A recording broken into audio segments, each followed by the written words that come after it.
claims to Veterans UK compensation scheme have dropped and rejections have risen compared to a decade ago. The Minister responding said the departmental digital programme will address this. However, is the Minister also concerned with the structural issues with this scheme? I say this because even the independent reviewer has said the scheme's process is overly burdensome and even distressing for the claimant due to unreasonable timeframes and lack of transparency. I look forward to hearing the Minister's response. Well, I'm very glad she's asked that question because, of course, there are two reviews currently underway, the quinquennial review and the review that is being launched jointly by the MOD and the Office for Veterans Affairs. I suspect strongly that those reviews will bring forward recommendations to improve processes. But all institutions, of course, have to change with time. This is no different. I'm very pleased to note that fewer claims now are going to appeal to tribunal, and I think that's some measure of success. And I do pay tribute to those who administer them, who work very hard indeed. Morgan. Thank you, Mr Speaker. Over the past year, the number of veterans claiming universal credit has increased by 50%. How does the Minister plan on helping veterans in receipt of universal credit acquire the skills that they need to access well-paid employment? Well, universal credit is an in-work benefit. It will affect a small number of service people. He will know, of course, we've done everything we can to mitigate cost of living rises, costs. I've told in response to the previous question, freeze on accommodation costs, freeze on food, a contribution to offset increases in council tax. All of those things, I think, are helping our service personnel at this very difficult time. We'll continue to do what we can to mitigate those cost of living increases. James Gray. Mr Speaker, one group of veterans to whom a gross injustice was done many years ago now were the LGBT community, who until the year 2001 were court-martialed, shamed and dismissed. And that shame is still with them until today. It hasn't yet been corrected. Now, the government perfectly properly commissioned a report by Lord Etherton to look into the whole matter, and I understand that it replied last week. Will the government now undertake to produce that report? Will they undertake to have an oral statement in this House to discuss it? And above all, will they accept both the apology, which it calls for, and the financial compensation, which they deserve? Well, I'm extremely grateful to my honourable friend for that. I suspect I should be asked the same question, Mr Speaker, this Saturday when I attend London Pride. The Etherton report has been delivered. It is pretty magisterial, as you expect from Terence Etherton, with a number of recommendations which at the moment we are working through. When we respond, it'll be a proper response, and I hope will satisfy him. And the Minister Rachel Hopkins. Thank you, Mr Speaker. Well, you're going to be... sorry, the Minister's... the Minister will be pressed again for his response. He won't have to wait until Saturday. Because until 2000, it was illegal to be gay in the UK Armed Forces. The loss of livelihoods and long-term suffering endured by LGBT+ veterans as a result of this cruel and unjust policy has been immense. I'm pleased that there is such cross-party agreement about the publication of this report being so important to those who have experienced such injustice. So 18 months on, there is still no report yet and no government apology. So will the Minister confirm to the House specifically when the report will be published in full with all testimony and when we can expect an apology from the Prime Minister for this historic injustice? Grateful to the Honourable Lady. It is this government that set up this review. 1967 to 2000 this was going on. It was an appalling stain on all of us. And I'm really pleased that this government at long last has gripped this. I'm afraid she's going to have to be a little bit more patient, but I suspect we will be publishing this report and a response very soon indeed. Three, please, Mr Speaker. The government has injected over £29 billion of additional funding into defence since 2020, investing in army modernisation, major platforms like the Type 26, Type 31, Challenger 3 and F-35, and restocking of ammunition in order to make sure that we reverse the hollowing out of our armed forces that has occurred under successive governments for the last 30 years. Thank you very much, Mr Speaker, and I thank the Secretary of State for that response. But only recently, the Deputy Secretary said Britain is just holding on to its status as one of NATO's leading organisations and that our army is too small. Former CDS said that all of our armed forces are too small, with the army having significant capability deficiencies. The government are failing our forces, aren't they? Well, it's interesting because, of course, it was the party opposite that cut 19 battalions from the army when I was serving under her government. I would secondly say what's very important, Mr. Speaker, is that the size of the army is not only important that it's the right size, but it is an army that is properly equipped and able to do its job. Having just numbers and non-equipment leads to a place where we ended up with snatched Land Rovers in Afghanistan under her government. Select Committee, Tobias Selwood. Thank you, Mr. Speaker. Could I endorse the words of my Defence Select Committee colleague? But the Secretary of State himself used the words hollowing out of our armed forces. The head of the army today said at the Rusi Land Warfare Conference that our world is heading back into the 1930s with growing threats. Would he agree that the Treasury's argument to increase defence spending to 2.5% when the economics improve is not only naive, but it's also illogical, because our economy and our national security are one and the same thing. We need to invest in our army and air force and navy now, not when the economy, Britain's economy, improves. My right honourable friend makes an important point about the levels of defence spending. First of all, spend on the army is 20% higher since I have started as Defence Secretary, and I have made sure that a greater proportion of that spend is spent on catching up and modernising the armed forces that has been neglected all the way back to Afghanistan and Iraq, where we were spending money on UORs rather than the core budget to modernise that equipment. On his point about the Treasury has also accepted, as the Chancellor did from this dispatch box, that defence will require a greater share of public spending. Part of the big challenge is that we recognise that the culture has changed across government, that in Whitehall, defence requires and needs a greater proportion if it is to defend these shores and indeed our people. That is how it used to be. I'm confident the Prime Minister's support of 2.5% and indeed the Chancellor's position is a path in the right direction, and of course it couldn't be needed quicker. We come to Shadow Secretary of State, John Healey. Thank you, Mr. Speaker. In January, the Defence Secretary admitted that his government have hollowed out and underfunded our armed forces. And in the last week, a string of senior military figures have agreed. NATO's second-in-command said the British Army is too small. A former Chief of the Defence Staff has said the Army is now too weak. And another ex-CDS has said the hollowing out of warfighting resilience within the armed forces has been the single most obvious shortfall since 2010. Will the Defence Secretary halt this hollowing out in his new Defence Command paper, and will this be published this month as he's promised? First of all, Mr. Speaker, time and time again, the right honourable gentleman comes to this House knowing full well that my statements on hollowing out are not about this government, it's about successive governments for the last 30 years.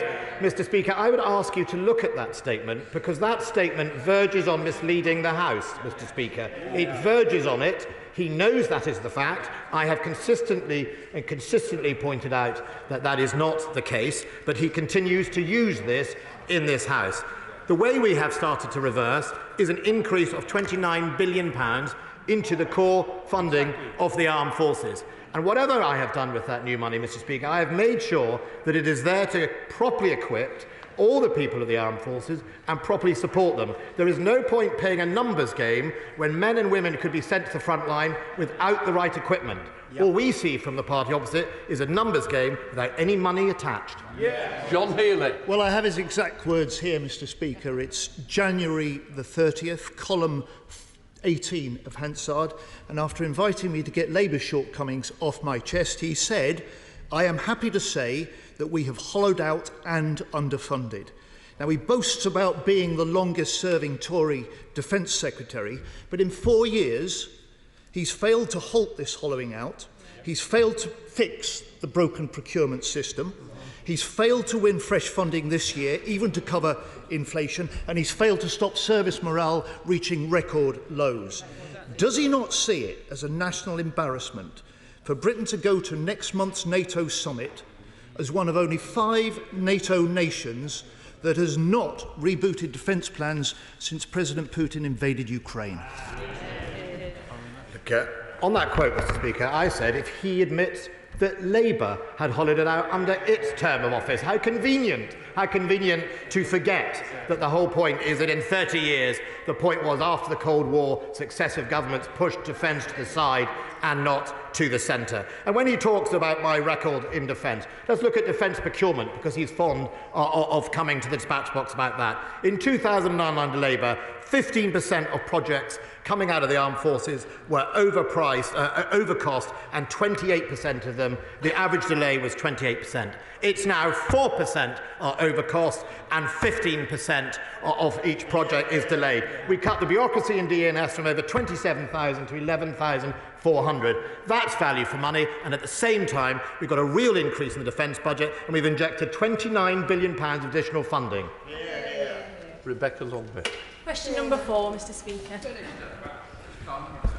I know the Honourable Lady will welcome the commemorative nuclear test medal announced by the Prime Minister in November last year to recognise service veterans and civilian personnel who participated in the UK's atmospheric nuclear test programme between 1952 and 1967. The first nuclear test medals are expected to be available this autumn, I hope in time for Remembrance Sunday. Rebecca Longby. Thank you, Mr. Speaker. We've heard it all before. Governments come and go, but the nuclear veterans keep fighting. That's exactly what we did for our country all them years ago. So please, no more false promises, just action. Award us our medal. Those are the words of a nuclear testing veteran who speaks for the thousands promised medallic recognition by the Prime Minister on the 22nd of November last year. Yet they are now sadly informed that the medal has been delayed again by the government. So can I ask the Minister, what is the delay? Why is it happening? And can he categorically promise the House today that these veterans, whose average age is now 85, will finally be awarded their medals before Remembrance Sunday so that they and their descendants can proudly wear their medals? Once again, I have to remind the Honourable Lady, it's this government that's gone on and done this. The announcement was made on the 22nd of November last year, and I very much hope that by the 22nd of November this year, they will be getting their medals. It is my sincere hope that by Remembrance Sunday, they will be able to proudly wear what is due to them. Jason McCall. Question 5, please, Mr. Speaker. With your permission, Mr. Speaker, I'd like to answer questions 5 and 18 together. The UK continues to be recognised as the leading nation providing military support to Ukraine, training over 17,000 recruits and providing £2.3 billion of support last year and this year. We've sent hundreds of thousands of rounds of artillery, ammunition, thousands of missiles and hundreds of armoured vehicles, and we've led the world on gifting of vital capabilities such as multiple launch rocket systems, Challenger 2 and Storm Shadow missiles. Jason McCall. Thank you, Mr. Speaker. As well as contributing through the International Fund for Ukraine and the Ukraine Defence Contact Group, I really welcome that the UK has contributed an additional £60 million to NATO's comprehensive assistance package for Ukraine, which focuses on capacity building in key areas such as cyber and logistics. What is my right honourable friend's assessment of whether Ukraine is receiving the right kind of assistance from NATO to support their longer-term ambitions for NATO membership? NATO's comprehensive assistance package to Ukraine is providing urgent non-lethal assistance to enable the defence of Ukraine. The CAP also focuses on meeting Ukraine's longer-term needs, including reconstruction and transition to NATO standards, essential for countries wishing to join the alliance. Since February 2022, the UK has contributed £82 million to the CAP. Vicky Ford. Mr. Speaker, in the past few days there have been deeply alarming reports in our press that the Russian forces may have placed highly destructive mines at the Zaporizhzhia nuclear power plant. What assessment has he made of the risk of a major nuclear incident? My honourable friend asked a very important question about the risk posed by Russian activity, not only within his own borders, but obviously within Ukraine and the nuclear power station Zaporizhzhia. Of course, sadly, Russia is a country that's shown no restraint in using munitions against civilian structures, critical national infrastructure, hospitals, surgeries and other likes, and which adds to the long list of war crimes that they have clearly been engaged in.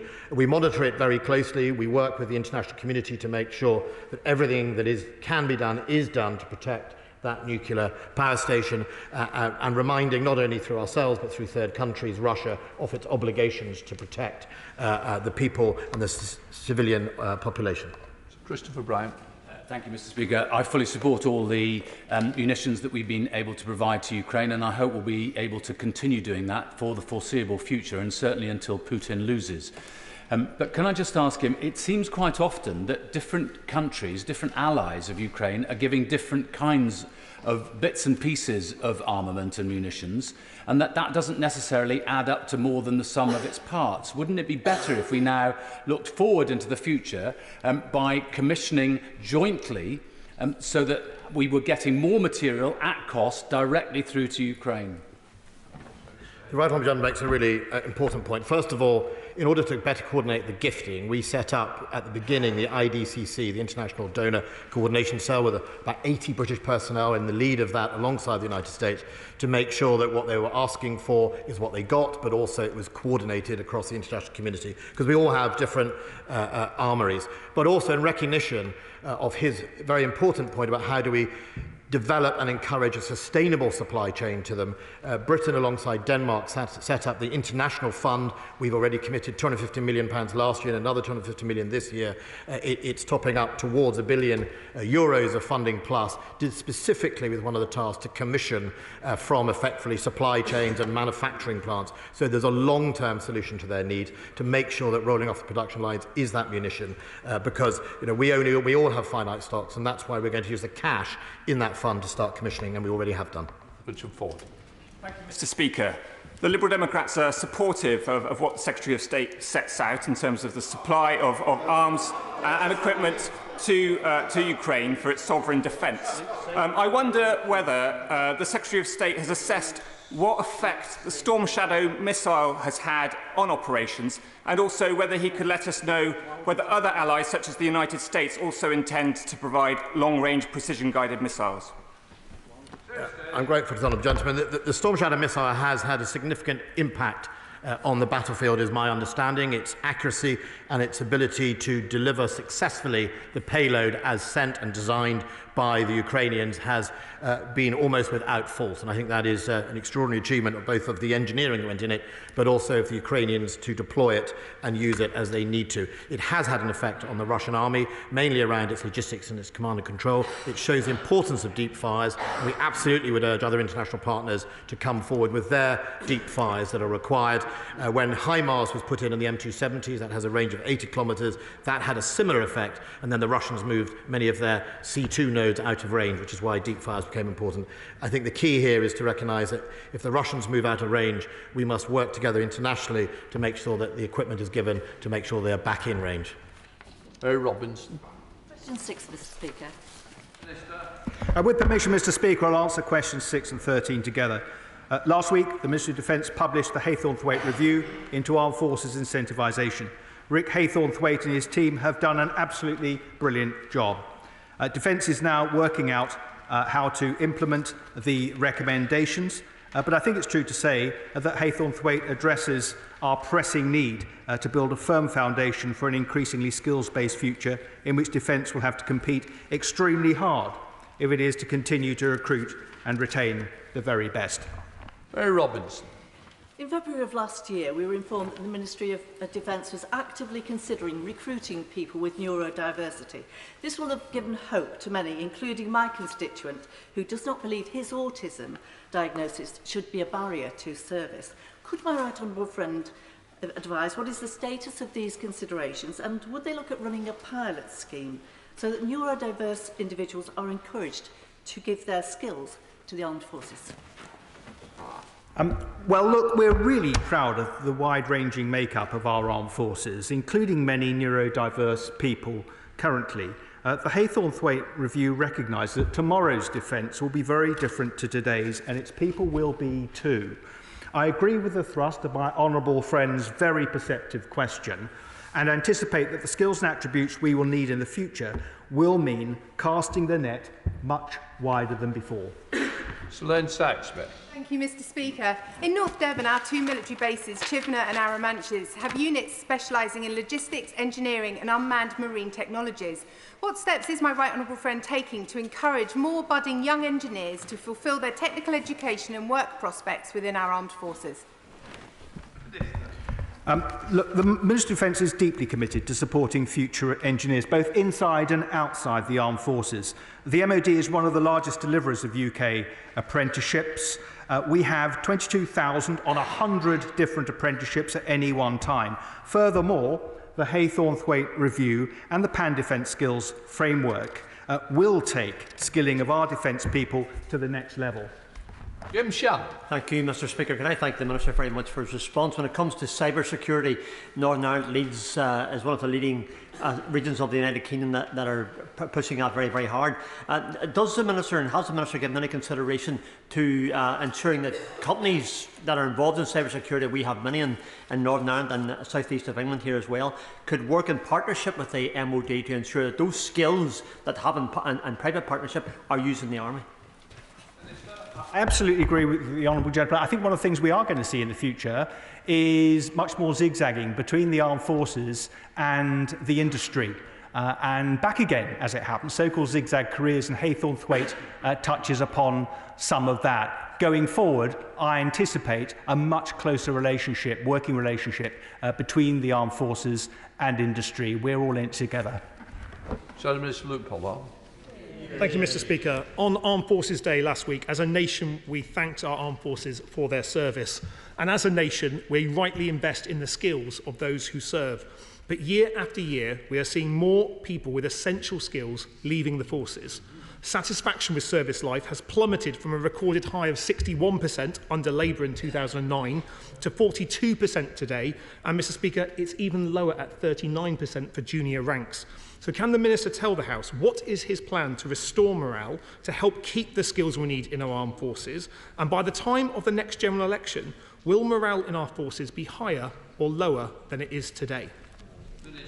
Well, I'm very grateful to the Honourable Gentleman. It's a great pleasure to see him in Falmouth for National Armed Forces Day at the weekend. The Armed Forces Continuous Attitude Survey was established in 2007 by the previous Labour government, and it's interesting to look back at what the figures were then. There was no Labour nirvana. We find from the figures in 2007 that the percentage saying morale is high is about the same or higher compared with 2007 as it is now. Well, he may chunter, but these are the facts. The percentage feeling valued has gone up significantly, as has the percentage who would recommend their career to a friend. Hardly surprising, things like satisfaction with kit is much better now than it was then. Remember 2007 with snatch Land Rovers, coffins on wheels. We remember, don't we, the absolutely appalling kit that the then Labour government provided to our armed forces in Iraq and then Afghanistan. I think the record Labour has is nothing to be proud of. Tom Randall. Question 7, sir. I regularly engage with NATO allies, including most recently at the NATO Defence Ministers meeting on the 15th and 16th of June, where we demonstrated our continued solidarity with Ukraine and preparations for the upcoming Vilnius Leaders Summit. We lobbied hard and successfully for Finnish NATO membership, resulting in their historic accession, and we hope to achieve the same for Sweden before long. Mr Speaker, I welcome the announcement at the NATO Defence Ministers Conference that NATO has agreed a new UK-based maritime centre to support the security of undersea infrastructure. Can my right honourable friend assure me that this new centre is part of a long-term plan for the Alliance to secure better critical undersea infrastructure? And can he provide any further details on the role of this new unit? Mr Speaker, I'm delighted that NATO will host its new maritime centre for the security of critical undersea infrastructure in the UK. This centre is part of NATO's long-term plan to better secure our undersea infrastructure. Bringing together allies and industry, the centre will result in greater situational awareness and sharing of intelligence, expertise and innovation, and will also complement the latest Royal Navy ship, the RFA Proteus, whose job is to actually go out and monitor those critical supply lines and cyber cables. Cavan Jones. NATO was created to protect democracy and safeguard the values that underpin it. A year ago, the NATO Parliamentary Assembly passed a resolution under the presidency of Congressman Jerry Connolly to create a Democracy and Resilience Centre within NATO. I understand this has been agreed by all nations bar one. I wonder whether the Secretary of State at the upcoming summit can put some effort behind persuading that one member to agree to this initiative. Well, what it best is for me is to write to the right honourable member about the details of that. I will look at it. I'm happy to discuss with him what he thinks needs to progress, and we'll get to the bottom of it. Sir Julian Lewis. Question 9, Mr. Speaker. Mr. Speaker, I was delighted to announce the War Widows ex gratia payment scheme last month. A specialist team is being stood up to deal with applications and assist and advise widows when the process opens. This will ensure that people are treated with the care they deserve and that their individual needs are met. The scheme will start as soon as possible and in any event by this autumn and will be open for 2 years. It won't erase their loss, but I hope this payment will offer some comfort to those affected. Can I again pay tribute to the staunch, dignified campaigning of the War Widows Association, which has brought us to this point, and also pay tribute to my right honourable friend who has been absolutely full square behind the campaign. Sir Julian Lewis. Well, in return, Mr. Speaker, I'd like to thank ministers for persevering with this in the face of many obstacles erected by the Treasury. There is just one last hurdle to surmount, and that is the question of taxation of the ex gratia payment. Given that the pensions, war widows' pensions themselves, are a recognition of sacrifice and not a benefit, they are not taxed. If this ex gratia payment is taxed, some war widows will get only slightly more than half the lump sum concerned. Will he use his very best endeavours to avoid that unintended and unfortunate result of an otherwise successful initiative? Yeah, I fully understand the point my right honourable friend is making. He will know that the payment was uplifted to take into account tax. I appreciate it may not be taking care of all tax in many, if not most, circumstances. What I will say to him, without setting any hairs running, is I'm having a conversation with colleagues, but I would emphasise it is around how we deal with tax on this payment, and I can't really give him any more comfort than that. Question number 10, please, Mr. Speaker. Thank you, Mr. Speaker. The MOD works closely with UK industry and academia, including SMEs, to identify and invest in innovative technologies that address our most pressing capability challenges, as well as publishing our future priorities to incentivise investment. We are transforming processes to drive this at pace, and we are already testing and deploying these technologies. Mr. Speaker, the integrated review said that AI would be used to strengthen defence capabilities. So in what ways are the armed forces using AI, and will he agree that weapon systems should always be subject to direct human control and never be allowed to operate autonomously? Mr. Speaker, my right friend asked an excellent question, and I know there is huge public interest in the matter of AI. Just to be clear, so the Defence AI strategy last year set out our intent to develop and use artificial intelligence ambitiously, safely and responsibly. To be clear, we do not rule out incorporating AI within weapon systems, but we are clear that there must be context-appropriate human involvement in weapons which identify, select and attack targets. The UK does not possess fully autonomous weapon systems and has no intention of developing them. Finally, any weapon system used by the UK military would be governed by the MOD's robust framework of legal, safety and regulatory compliance regimes, irrespective of the technology involved. Nick Smith. Mr. Speaker, Morpheus is a next-generation £3 billion defence communication programme. It's meant to replace the Bowman kit on Ajax vehicles. Wow. It was originally set for introduction in 2025, but ministers have recently said a revised IOC is to be determined. Minister, when can we please have a statement on the state of play and the delivery of Morpheus?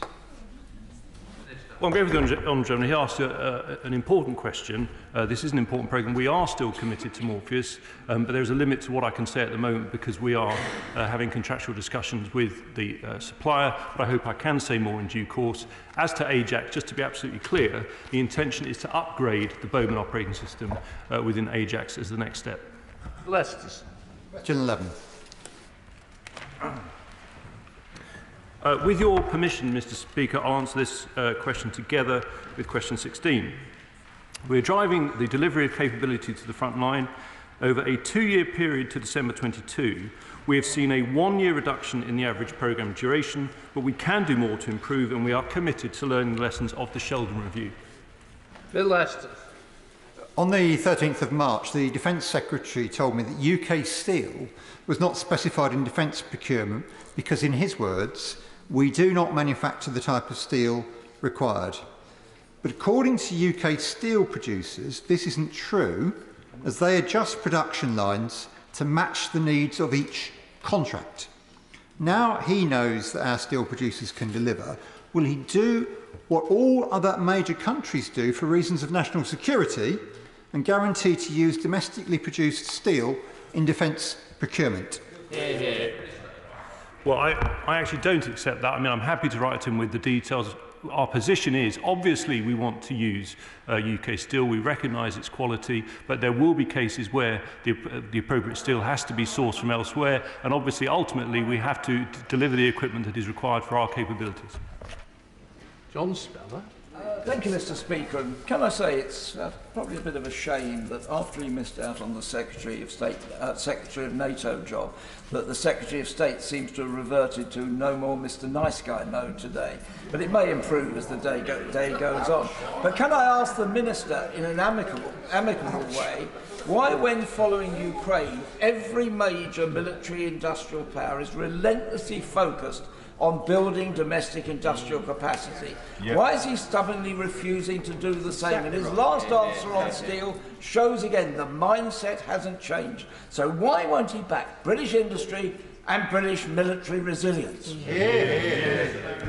Well, I'm happy to be Mr. Nice Guy when it comes to British industry. We're absolutely clear in DCIS. A central tenet of DCIS is that industrial capacity is a part of our defence capability. I'm absolutely clear about that. Of course, we want to have a strong domestic industry. There are occasions when acquisition has to be undertaken at pace, and we've seen in respect of Ukraine, getting the equipment out to them, we have had to be flexible in how we source that. But absolutely, we are committed to a strong industrial base for defence, both at SME level and with our primes.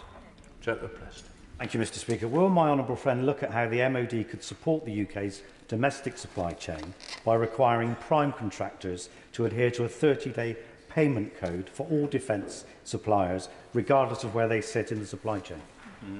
My honourable friend is a champion of SMEs, and he makes an excellent point about prompt payment. I can assure him that the MOD has a standard contract term that requires primes to pay suppliers within 30 days. I am informed this is called DEFCON 534, obviously not to be confused with other uses of the word DEFCON, but it's a very important point. Like him, I want to see our SME supported. He makes an excellent point. Shadow Minister Chris Evans. Thank you, Mr. Speaker. When I asked the Minister of Defence Procurement during the statement on the Sheldon Review 2 weeks ago, he recognised the importance of workers to the defence industry. Now, we've already heard from my honourable friend from Blaenau Gwent about the problems of Morpheus, which I understand is now rated red by the MOD. The problem we had in Ajax are also emerging in Morpheus. And one of the things that came out of the Sheldon Review was that the company was not listening to the voices of workers on the shop floor. What guarantees is he putting in place to ensure workers have a reporting back system to ensure when things are going wrong, like with Ajax or potentially Morpheus, that these are reported and listened to and acted upon? Well, I said in the statement that I recognised the unique angle he has on this, because, of course, he's constituency MP in respect of the factory in question. What I would stress is obviously the legal employment of those employees is responsibility of the company. We engage closely with them, and actually one of the lessons learned is about that close engagement at SRO level through DNS. I think Andy Start, CEO of DNS, Mr. Speaker, has led huge change there in improving the way we work together, and I am bound to say I suspect we will continue to build on the significant improvement the Secretary of State just highlighted in terms of both cost and timing between when they were last in power. SNP spokesperson Dave Dugan. Thank you, Mr Speaker. The previous Defence Procurement Minister impressed many with hitting the ground running. He developed a forensic grip on the manifold issues within this dysfunctional area of defence, and he worked up a plan to try and deal with that. Sadly, he moved on before he could implement that plan. So can I ask this latest Defence Procurement Minister if he has a plan, and what will be the first evidence of that plan that our weary service personnel and taxpayers might see? Well, I'm very grateful to the Honourable Gentleman for his praise for my brilliant colleague, the Right Honourable Member for Cheltenham, who is now, of course, Justice Secretary and Lord Chancellor, no less. What I would say to him is absolutely we have a plan. Of course, that plan must take account of the lessons from the Sheldon Review. I recognise in taking on this job there's been huge focus on Ajax, but I would just put it like this. The fact that Ajax is now with the Household Cavalry for regular field training, I hope, is a symbolic moment of showing we're turning the corner. We're going to engage right across defence to develop a better procurement system, and I want to ensure that delivers better outcomes, which is why I've also tasked the Permanent Secretary, as I said to the Select Committee, to undertake an end-to-end review of the whole defence operating model. Thank you, Mr Speaker. That response could have been loosely regarded as a kind of a stab at the previous question, but certainly not an attempt at answering mine. So let me try and probe a little further and give the Minister some examples which he may wish to bombast us with about his progress that he's making. How has he challenged the pedestrian progress towards the next phase of the new medium-lift helicopter tender? What is the delay with the Type 32 or Type 31 successor announcement? And why doesn't his element of defence procure ground-based anti-air missile systems to protect these islands in a more responsible way?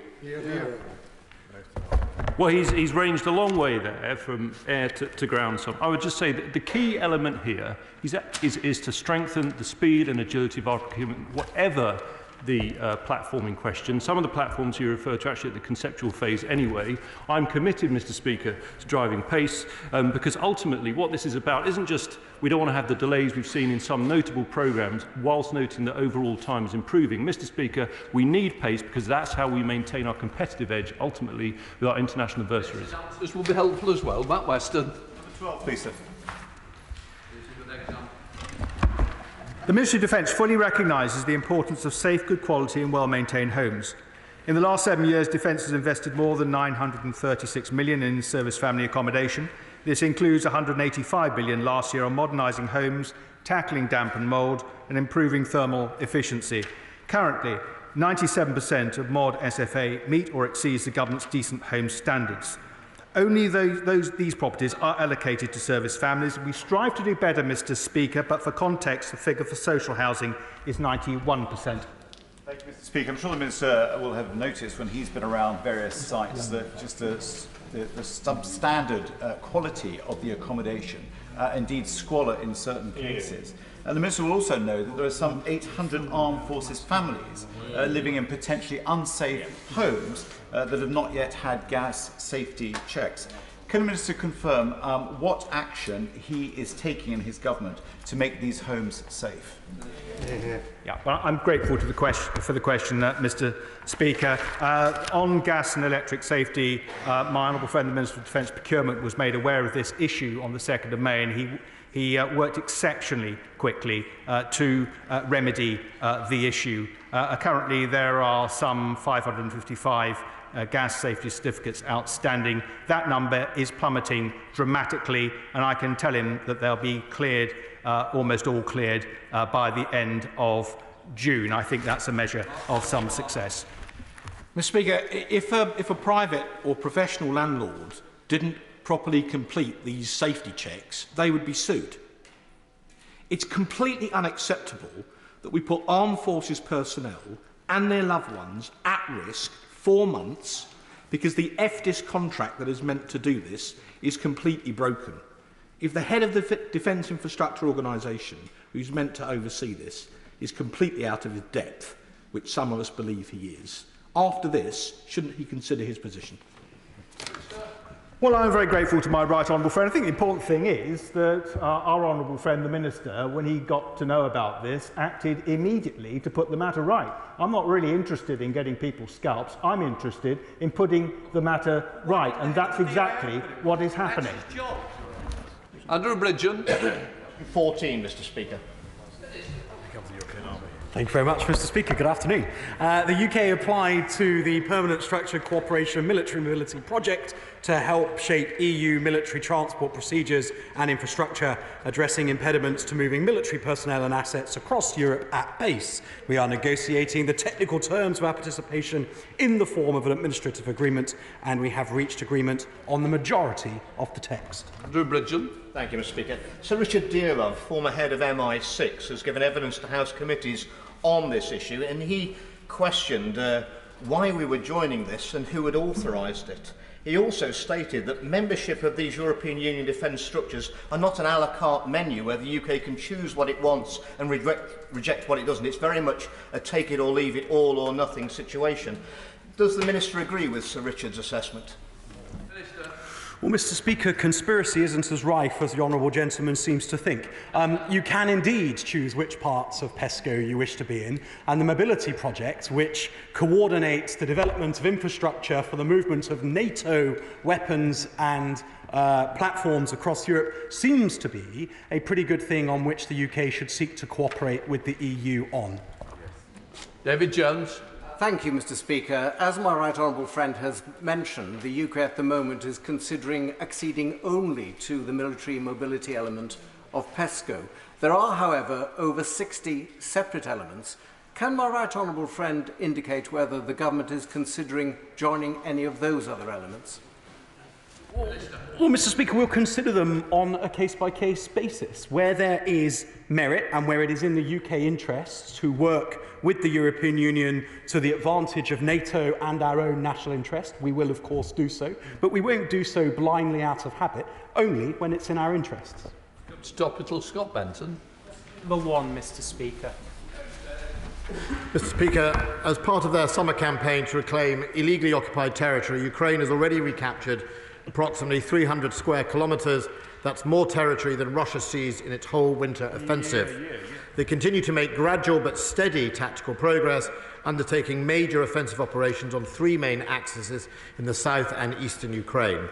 In the Luhansk Oblast, Russian forces have made their own significant effort to launch an attack in the Sebryanka forest near Crimea. Russia has had some small gains, but Ukrainian forces have prevented a breakthrough. In Donetsk Oblast, Ukraine has gained impetus in its assaults around Bakhmut. In multiple brigade operations, Ukrainian forces have made progress on both the north and southern flanks of the town. Russia do not appear to have the uncommitted ground forces needed to counter the multiple threats it is now facing from Ukraine, which extends over 200 kilometres from the Bakhmut to the eastern bank of the Dnieper River. Scott Benton. Thank you, Mr. Speaker. What discussions is the government having with other NATO members to ensure that every member of the alliance meets the 2% spending target? I think as Vilnius approaches, Mr. Speaker, it's very, very important that we recommit and get other nations to recommit to make sure that 2% is viewed as a floor, not a ceiling. It's regretful that still only 7 to 8 nations in NATO are reaching that target. Britain is, of course, above the 2%. It's very important. Freedom is not free. You have to pay for it in the end. Sir Secretary of State John Healey. Thank you, Mr. Speaker. The Prime Minister told last week's Ukraine Recovery Conference we will maintain our support for Ukraine's defence and for the counter-offensive. With the developments in recent days, surely now's the time to accelerate, not just maintain, our military support for Ukraine.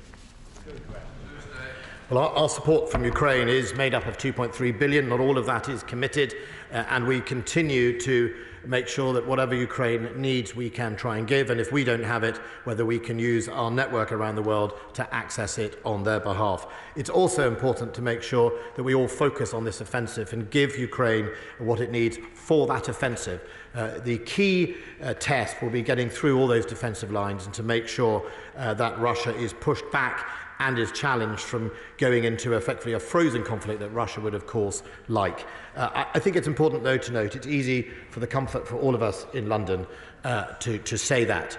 There are men and women of the Ukrainians going through minefields, through horrendous obstacle crossings, and facing an army that commits war crimes every single day. Is the Secretary of State confident that Sweden's NATO membership application will be approved this year? I think, Mr. Speaker, I'd say I'm optimistic. I had my phone call with my new Turkish counterpart last week. It was one of the first subjects I raised. I have also spoken consistently and on many occasions with Turkey and the leadership. I am confident that we will get there in the end. Sweden has made significant strides in its counter-terrorism legislation to deal with some of the issues that Turkey raised, and I think Turkey now recognises that as a strong effort. On Speller. Mr. Speaker, can the Minister give us a progress report on the contract for the Fleet Solid Support Ships? And given that 3 of these are equivalent to 2 aircraft carriers in size, can you confirm where's the steel coming from? Well, he's very persistent, and I will have to check that point for him. Tom Randall. Mr. Speaker, I was recently invited to visit the Army Cadets in Arnold in my Gedling constituency and see the work they're doing and the skills they're learning from drill instruction to CPR. Now, I was never a cadet myself, but would my right honourable friend join me in congratulating the work that Ben Mickle in Arnold and others across Nottinghamshire are doing in running cadet services, and would he encourage children and young people to take part? I thank my honourable friend very much for that. I do congratulate Staff Sergeant Mickle and his fellow instructors. I think many of us were out and about for National Armed Forces Day on Saturday, Mr. Speaker, and saw some of our wonderful cadets, and I pay tribute to all those instructors who put in so many hours to make it all possible. Well, Ribiradi. Thank you, Mr. Speaker. I've been asking the Prime Minister and other ministers about government bodies spying on the activities of British citizens, including politicians, activists and journalists. In a statement issued in 2020, the Ministry of Defence said that the British Army's information warfare unit, 77th Brigade, do not and have never conducted any kind of action against British citizens. But then on the 30th of January this year, the Secretary of State said that the 77th Brigade scours Twitter to assess UK disinformation. So can the Minister clarify whether the 77th Brigade can conduct any surveillance actions against British citizens, for what purpose, and if this is really the best use of their time? But, of course, a whole range of agencies, including 77th Brigade, will study media platforms that deliver social media to our citizens in this country, and where that comes from is obviously sometimes of a concern if it is from a foreign state trying to manipulate our young people. As a former security minister, I used to see the radicalisation, the exploitation, the sexual exploitation of people through those platforms, and I think we should all be grateful that we do monitor those systems.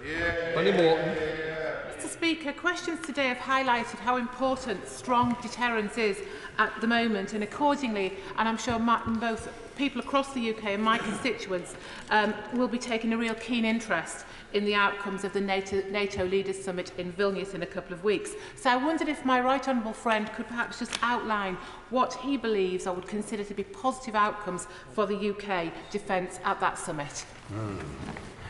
The Right Honourable Lady asks a really important question about Vilnius. It is an important moment in NATO, obviously comes on the heels of war in Europe and the invasion of Ukraine. The Vilnius summit is important because it also is the transition from NATO, where allies will build on those commitments they made at Madrid summit and go further and faster to bolster Euro-Atlantic security.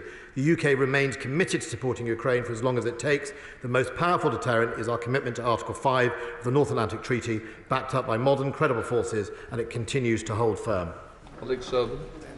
With the conclusion of the events on Saturday in Russia being that Prigozhin has been relocated to Belarus and Russian tactical nuclear weapons also being relocated to Belarus, has the Secretary of State undertaken an assessment of the threat to Belarus, which is on the eastern flank of NATO and across much of the northern border of Ukraine, and will it form part of the discussions at the NATO summit in Vilnius? The honourable gentleman raised an important point about the role of Belarus. First of all, we should recognise that So far, in this illegal invasion of Ukraine by Russia, Belarus has simply supported through the use of its bases, but it itself has committed no forces. And the international community would very clearly warn Belarus that it should not do so and join Russia on this folly that it is engaged in. It is, of course, a deep concern when we see Russia trying to use Belarus as a sort of satellite state, or indeed a place to put its nuclear weapons. We keep that under constant review, and we make sure in the strongest possible terms Belarus is aware of the international concerns around its behaviour.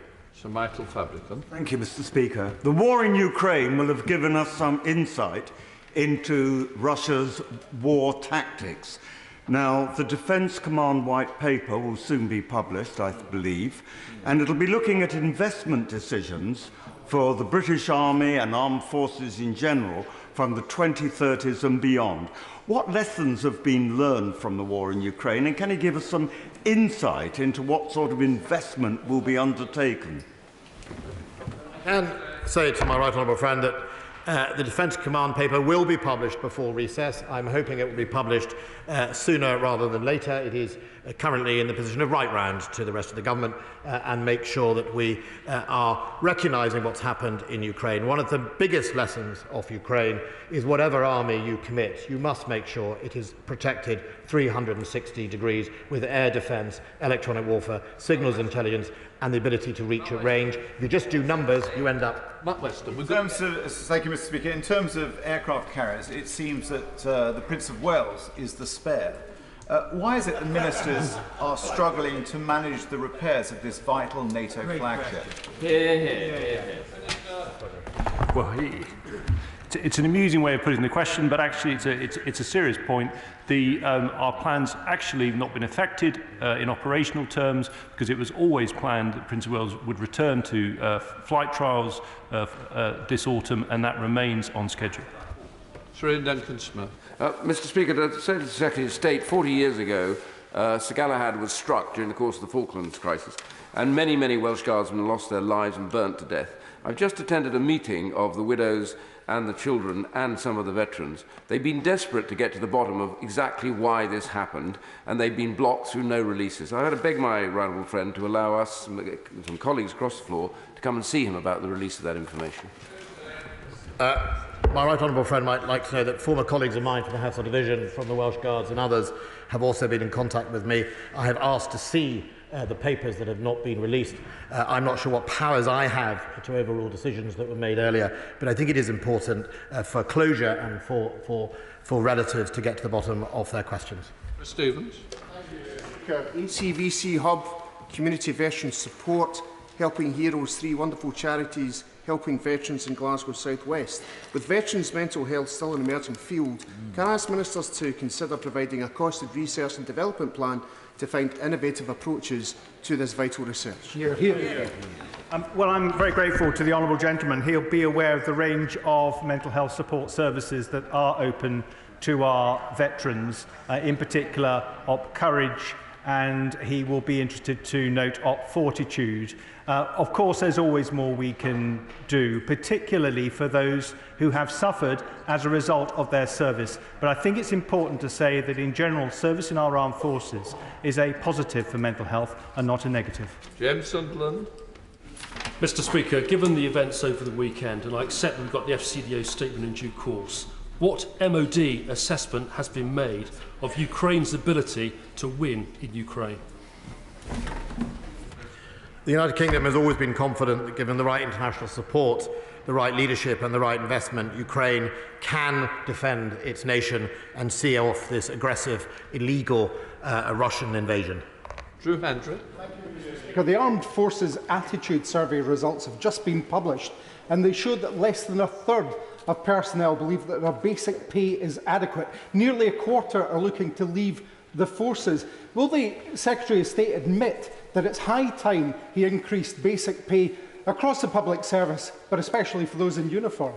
I'm grateful to the honourable gentleman. He'll be aware that the Armed Forces Pay Review Body has reported, and that will be released very shortly. Pay, of course, forms a part of a wider remuneration package, which includes an excellent non-contributory pension, subsidised accommodation, wraparound childcare, incremental pay, and a range of allowances. The non-financial aspects of the offer are also highly valued. What isn't highly valued, frankly, are the tax increases that the SNP put on in February, which makes servicemen in Scotland much worse off than they are in the rest of the United Kingdom. Robert Ports. He's gone. Well, in which case, let's have Simon Jupp. He's a man on his feet. Thank you, Mr. Speaker. The Royal Marines charity based in East Devon helps provide support to former servicemen and women in Devon, who we celebrated on Saturday as part of Armed Forces Day. What assessment has my honourable friend made of the welfare provision for veterans in Devon? Grateful to my honourable friend. I'm sorry I wasn't in Devon on Saturday. I was next door in Cornwall, commemorating our armed forces like he was. Of course, there are a range of welfare support services in Devon. He'll be aware of the regional welfare support operation that we have there, with very expert welfare officers who can look after the needs of our wonderful veterans. Of course, we can always do more, but I would cite, as I just have done, Op Courage and now Op Fortitude, which I think will be of great assistance. Owen Thompson. Mr. Speaker, while we wait for the upcoming pay review, can I ask the Minister what assessment his department are making of terms of relative poverty amongst our service personnel, and while they await a significant and serious pay rise, what work they're doing with the Department for Work and Pensions to signpost colleagues to the benefits they're eligible for? Here. Grateful to the honourable gentleman. He will be aware that in addition to pay, open to our armed forces is things like wraparound childcare, subsidised healthcare, subsidised dental care. He'll be aware of subsidised accommodation, freezing of food charges, help with council tax, things that we have done in these difficult times to take the edge off the cost of living crisis, and I hope he'll welcome that. David Moore. Mr. Speaker, nowhere does eventing as well as my Southport constituency in this weekend's Armed Forces Day was truly testament to that fact. So would my right honourable friend support and certainly welcome an application from Southport to host the National Armed Forces Day in 2025? Mr. Speaker, can I place on record our gratitude to Falmouth, Cornwall Council and Falmouth and all the organisers of the National Armed Forces Day this year, an extraordinary event laid on by that town, and I think it was a great tribute to the men and women of the armed forces and all those other local authorities who laid on an event up and down the country. Of course, I would welcome a bid from Southport. I'll also welcome bids from all over the country. I look forward to the fact this is becoming a growing competition to recognise our men and women of our armed forces. Alan Morgan. Mr. Speaker, on the 24th of October 2021, the former Minister wrote to my predecessor in this role and confirmed that a badly injured veteran in my constituency would receive adaptations to his home.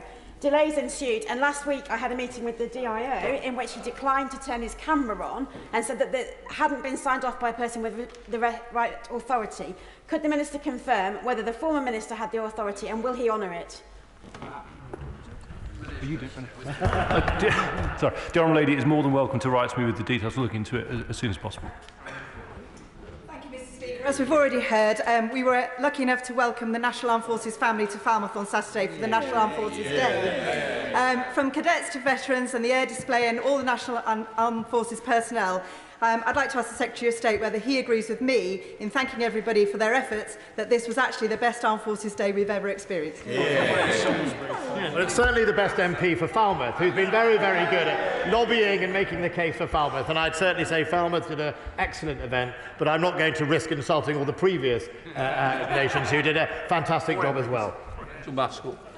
Speaker, with MOD estate an outlier in allowing trail hunting on its land and tearing up of the MOU of hunt monitoring access determined personally by the Defence Secretary, will he confirm that his delayed statutory response on terminating the MOU will be answered, and will he instruct an independent review of hunting on MOD estate and the activities of the Royal Artillery Hunt, or has he something to hide? Nothing to hide. To hunt on my department's land, an organisation must have a recognised governing body. All persons participating in a hunt must also be members of such an organisation. The organisation must also hold an MOD-issued licence. The terms which clearly state that only trail hunting carried out in accordance with the provisions of the Act are permitted. I withdrew the MOU that had never been announced to Parliament under her party's previous government, because the only people that should be masked and camouflaged on MOD land are soldiers in training and not hunt saboteurs. Right, that completes questions.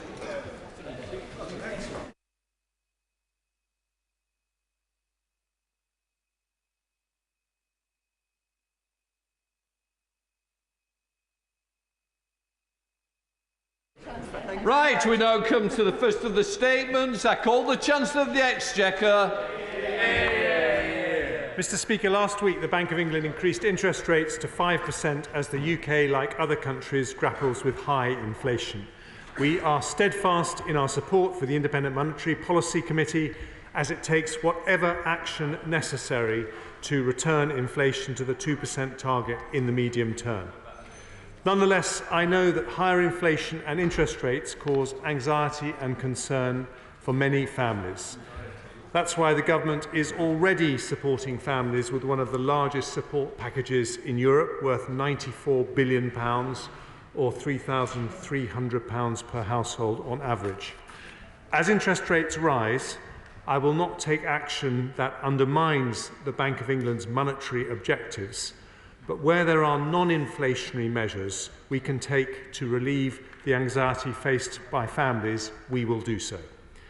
That's why on Friday I met the UK's principal mortgage lenders alongside senior representatives from the Financial Conduct Authority and UK Finance to agree new support for people struggling with their mortgage payments. At that meeting I secured agreement from lenders to a new mortgage charter, which we're publishing today, that sets out what support customers will receive. It's been signed by lenders covering 85% of the UK market and provides support for two groups of people in particular. The first group are those who are worried about their mortgage repayments. If they want to switch to an interest-only mortgage or extend their mortgage term to reduce their monthly payments, they'll be able to do so with the option of switching back to their original mortgage deal within 6 months without any affordability check or credit score impact. For most people, the right course of action will be to continue to make payments on their current mortgage. This will always be the best option and will always mean you pay less interest overall. But this new measure means that people will be able to opt for a lower cost approach for 6 months with full reversibility, giving people the peace of mind of knowing that they can try out a new approach and still change their minds later. This measure will take effect in the next few weeks and means that for a homeowner with a £200,000 property with a £100,000 outstanding on their mortgage over 15 years, they can change their payments with no immediate impact on their credit rating by extending the mortgage term by 10 years, which could save over £200 a month, or moving to interest-only payments, which could save over £350 a month. A further measure for this group of customers means that if they're approaching the end of a fixed-rate deal, they'll be offered the chance to lock in a new deal with the same lender up to 6 months ahead.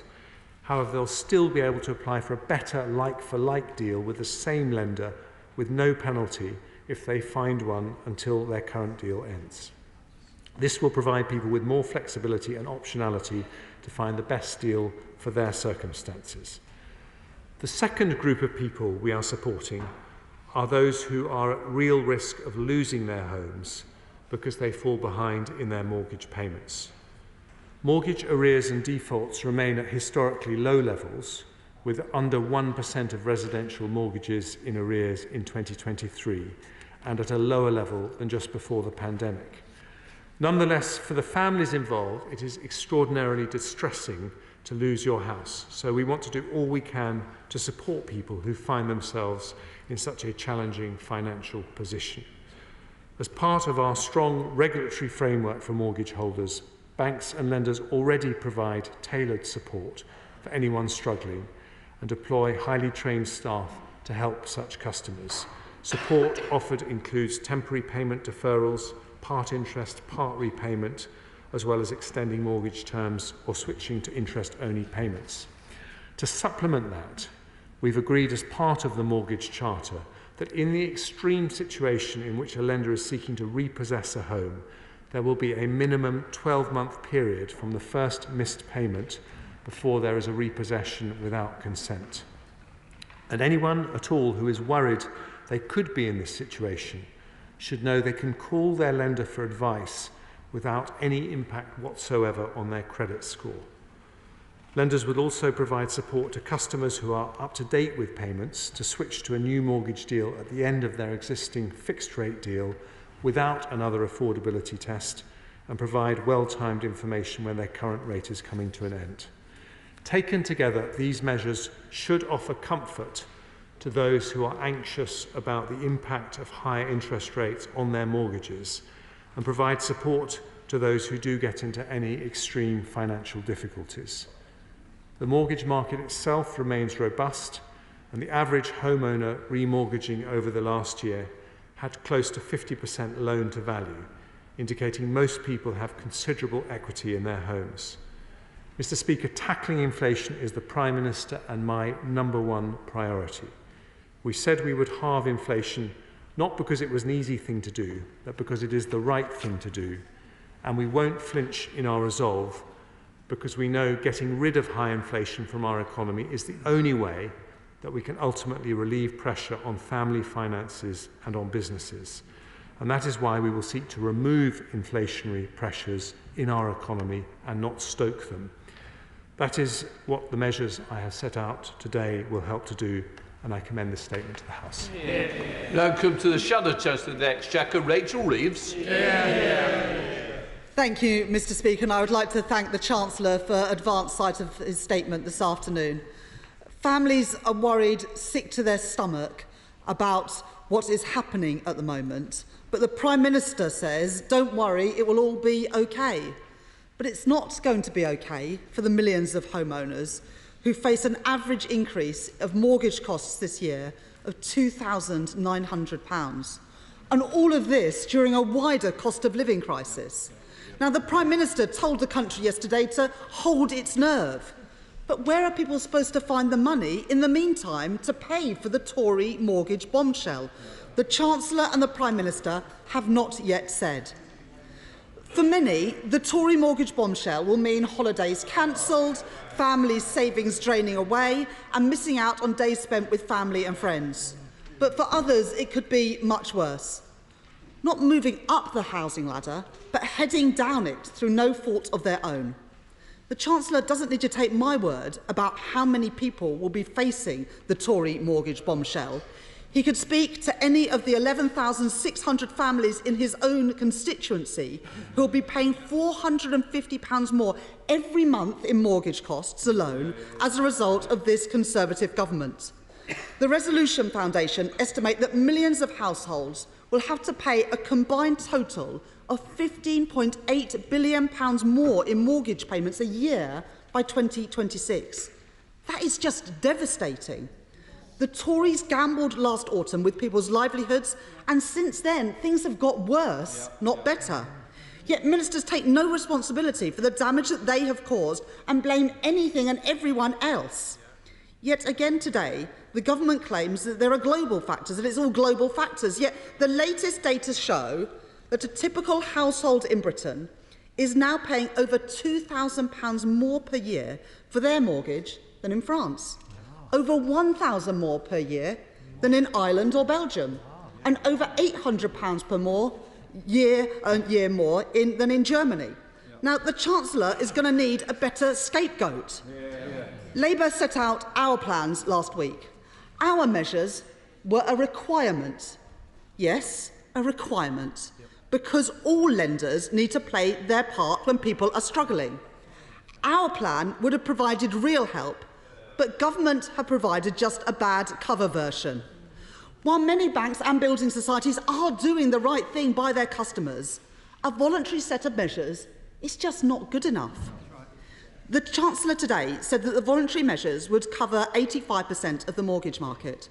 What is his answer for the more than 1 million families who are missing out because their lender hasn't signed up to this scheme. Tough luck? Just how bad does it have to get before the Chancellor recognises that mandatory action is needed to provide meaningful assistance? So I would like to ask the Chancellor the following questions. Can he confirm what consequences there are for firms who have not signed up to this scheme? Where is the plan for renters, who the Chancellor didn't even mention in his statement today, many of whom are paying higher rents because the mortgage costs of their landlords have gone up? Why does the Chancellor think that savers are not enjoying the full benefits from rising interest rates in the same way that mortgage holders are feeling the full pain? Why does the Chancellor think that the UK has the highest inflation in the G7? And does he still think the government is on track with its own target of halving inflation by the end of the year? How does the Chancellor think that getting rid of house building targets will help increase home ownership? And finally, Mr. Speaker, 6 days ago, the Chancellor said in this House that he was proud of the government's economic record. With energy bills twice as high as they were last year, with food inflation close to 20%, and with millions hit by the Tory mortgage bombshell, is he seriously saying that he is proud of that record? Mr. Speaker, people work hard to get on the housing ladder, yet dreams now risk becoming nightmares due to the decisions of this Conservative government. The Chancellor today has come to the House with a watered-down package that does not meet the task of dealing with the Tory mortgage bombshell. Thank you, Mr. Speaker. And I'll deal with her specific points first. She says these measures should be mandatory. So why did Labour oppose the intervention power in the Financial Services and Markets Bill that would have made that possible? She said that she wants action for savers, and I have indeed been talking to banks about action for savers, and we will keep the House updated. But what she carefully did not mention is that we actually secured on Friday more than Labour committed to, because our measures provide protection for people missing payments, not for 6 months, but for 12 months. But the main point, Mr. Speaker, is that she wants people to think that she is fiscally responsible. She won't take risks with inflation. So why on earth is she committed to borrowing £28 billion a year more, when as a former Bank of England economist she should know that will be inflationary and push up the cost of mortgages? Don't listen to me, Mr. Speaker. Listen to people like Paul Johnson of the IFS, who said about Labour's plans, and I quote, "Additional borrowing both pumps more money into the economy, potentially," and she may not want to hear this, this is what Paul Johnson says about Labour's plans. Quite, additional borrowing both pumps more money into the economy, potentially increasing inflation, and also drives up interest rates. It's Labour's mortgage bombshell, hidden in plain sight. Isn't the reason she doesn't want people is that she doesn't want people to notice the real comparison here, which is that her party faced an economic crisis in 2008, just as this government did last year. The difference is that we are taking the difficult decisions to restore sound money and public finances. They ducked each and every one of those decisions, ran out of money and left it to others to clear up the mess. Sir John Redwell. Given that we don't want too much pressure on mortgage holders who will be struggling, will the government launch a series of supply-side measures to increase supply of things that are short, to promote more homegrown food and more home-produced energy, and above all, to work with public sector employees and managers to have a productivity revolution in the public services where there's been a collapse in output? Well, as so often, my right honourable friend is absolutely right, and it is in supply-side measures that we see the long-term solution to the inflation problem that we and many other countries face. That is why the budget was focused on labour supply measures such as a massive reduction in the cost of childcare, up to 60% cost in the reduction of childcare for families with young children, and it's why my right honourable friend, the Chief Secretary of the Treasury, is launching the very productivity review that my friend has called for many times to make sure we're getting better value for money out of public money spent. Spokesperson Stuart Hose. Mr. Speaker, I think with a debt to GDP ratio at 100%, the Chancellor was rather brave to talk about sound money. However, can I welcome this statement and early sight of it, notwithstanding it was described by Reuters as a package of limited relief measures. It is nonetheless necessary and welcome. Support from lenders, no repossession within 12 months of a missed payment, the chance to lock in a deal 6 months early, a temporary move to interest only, and no impact on customer credit scores. Can I also say I think his words about anxiety and concern were the right tone, unlike his Prime Minister yesterday. However, that doesn't begin to answer some of the fundamental questions.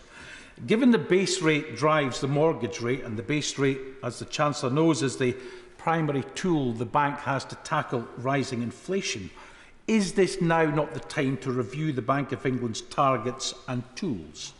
Secondly, is the government genuinely convinced that using a rising base rate to tackle input inflation caused by external shocks, is that really the best approach we have, other than to tip the economy into recession, which some people are actually suggesting, which I hope the Chancellor would agree would be a quite idiotic and catastrophic thing to do? And thirdly and finally, Mr. Speaker, should we now not revert to forward guidance on base rates from the Bank of England, as we had under Mark Carney during the financial crisis? It may not affect the trajectory of interest rates and mortgage rates initially, although it might, but it would certainly provide certainty to business, retail and mortgage borrowers. Well, I often don't agree with what the honourable gentleman says, but I actually thank him for the constructive tone of his comments this afternoon, because he is absolutely right to talk about external shocks. And he will know, as we do, that interest rates have gone up by similar amounts in the United States, Canada, Australia and New Zealand, and that core inflation is actually higher in 14 EU countries. So we need to look at all the tools at our disposal. I think whether the Bank of England Governor issues forward guidance is a matter for the Governor, but I'm sure the Governor will have heard his comments, and I think that it's important, because we respect and support the independence of the Bank of England, that I allow him to make those judgments. But I would disagree with him in terms of his suggestion about reviewing the target for inflation. I think that target is the right target, and I think it's very important that we give everyone confidence of our total commitment to hit that target, which we will. Sir Desmond Swain. Given the significant tightening in the measures of monetary growth, is he absolutely sure that the Bank of England has got it right? Chancellor. Well, the Bank of England Governor himself has been very open about the fact that their inflation forecasting has not been accurate, and they are conducting an independent review to see how they can do it better. So, you know, it's clear that there have been some issues with the way that process has worked. But what I would say to him in all... Mr. Speaker, you're absolutely correct to correct me on that point. So what I would say to you, Mr. Speaker, about the point raised is simply that I think in my dealings with the Bank of England, I have never once had any reason to question their resolve to hit the target, but we need to make sure the forecasting is better. Dame Angela Riedel. Thank you very much, Mr. Speaker. 8,600 families in Wallasey are facing increases in their mortgage bills of up to £1,800 in a year, a huge extra chunk of worry. So I welcome the Chancellor's statement, but doesn't he worry that the banks are being very slow to pass on interest rate rises to those who are saving, whilst they are passing almost immediately interest rate rises on to those who borrow, which makes the interest rate mechanism much less effective in dealing with the inflation situation? And did he notice, like I did, that the banks this quarter made over £4 billion extra on the differential between these. So shouldn't he have been much tougher on the banks? And what is he going to do to stop this profiteering? Chancellor. Well, the Right Honourable Lady is absolutely right. It is taking too long for the increases in interest rates to be passed on to savers, particularly with instant access accounts. The rates are more frequently being passed on to people who have fixed-term, fixed-notice accounts. But she's right, there is an issue there. I raised that issue in no uncertain terms with the banks when I met them, and I'm working on a solution because I think it is an issue that needs resolving. Sir Bill Wood. My right honourable friend will know that increasing liquidity in the housing market will give homeowners more options and choices. Will he look at reducing the burden of stamp duty so that he will help homeowners both current and future? Well, I thank my honourable friend for his comment. The level of stamp duty is something that, as with all taxation measures, is kept under review, and we make decisions at the time of fiscal events, whether autumn statements or spring budgets, and we'll continue to do that. Sir Aldy. Thank you, Mr. Speaker. The root cause of soaring interest rates, other than the shambles of the mini-budget, is this government's failure to control inflation, which the Prime Minister took personal responsibility for to halve inflation this year. So will he explain why this government is refusing to take obvious steps to tackle inflation, like reinstating energy support for farmers and businesses, cutting import costs for small businesses, and bringing down the NHS waiting list to alleviate the squeeze on our workforce? Chancellor. I find it strange that she should be criticising the government's failure to tackle inflation when her party is supporting a multi-billion-pound package of mortgage support that would increase inflation. And I have to say, they are positioning themselves brilliantly as the pro-inflation party. Pritchard. Thank you. Thank you, Mr. Speaker. Can I welcome the new mortgage charter? But can I say with all members from across the House that constituents are suffering. They are very concerned. Many are having to choose between food, clothes, shoes, and paying the mortgage or paying the rent. And decisions that we make here, either as a governing party or cross-party, are having a direct impact on individuals' lives every single day. So can I join cross-party with the Honourable Member for Wallasey and say she is absolutely right that so often when the base rate rises, lenders are very quick to raise those interest rates on our constituents.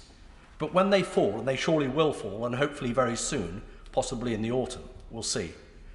Can my right honourable friend make sure that those reductions are passed on as quickly as possible to our constituents? Chancellor.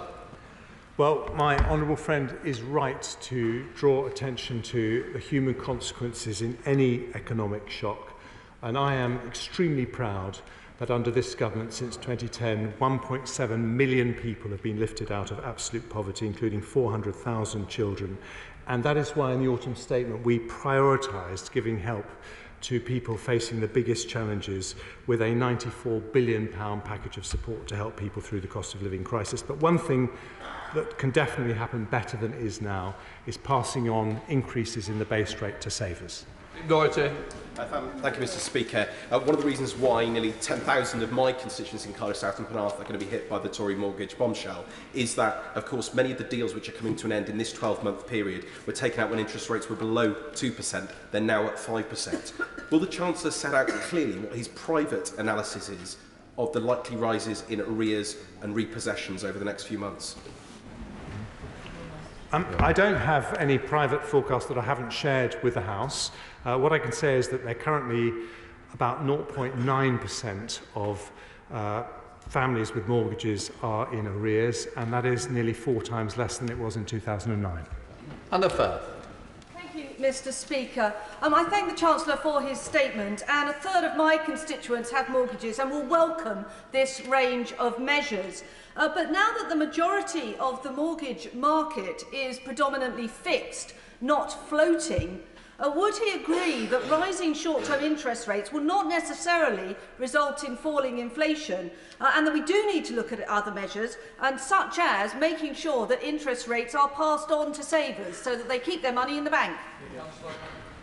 She's absolutely right. I mean, it is still the case that, notwithstanding the fact that 85% of mortgages now are fixed to some degree, there will be an extra 1.2 million people who will feel these, 1.2 million families who will feel the increase in interest rates over the months between now and the end of this year. So it will be felt by many, many families, but we should do everything within our power to tackle inflation, because in the end, that is the only way to end the misery for so many people.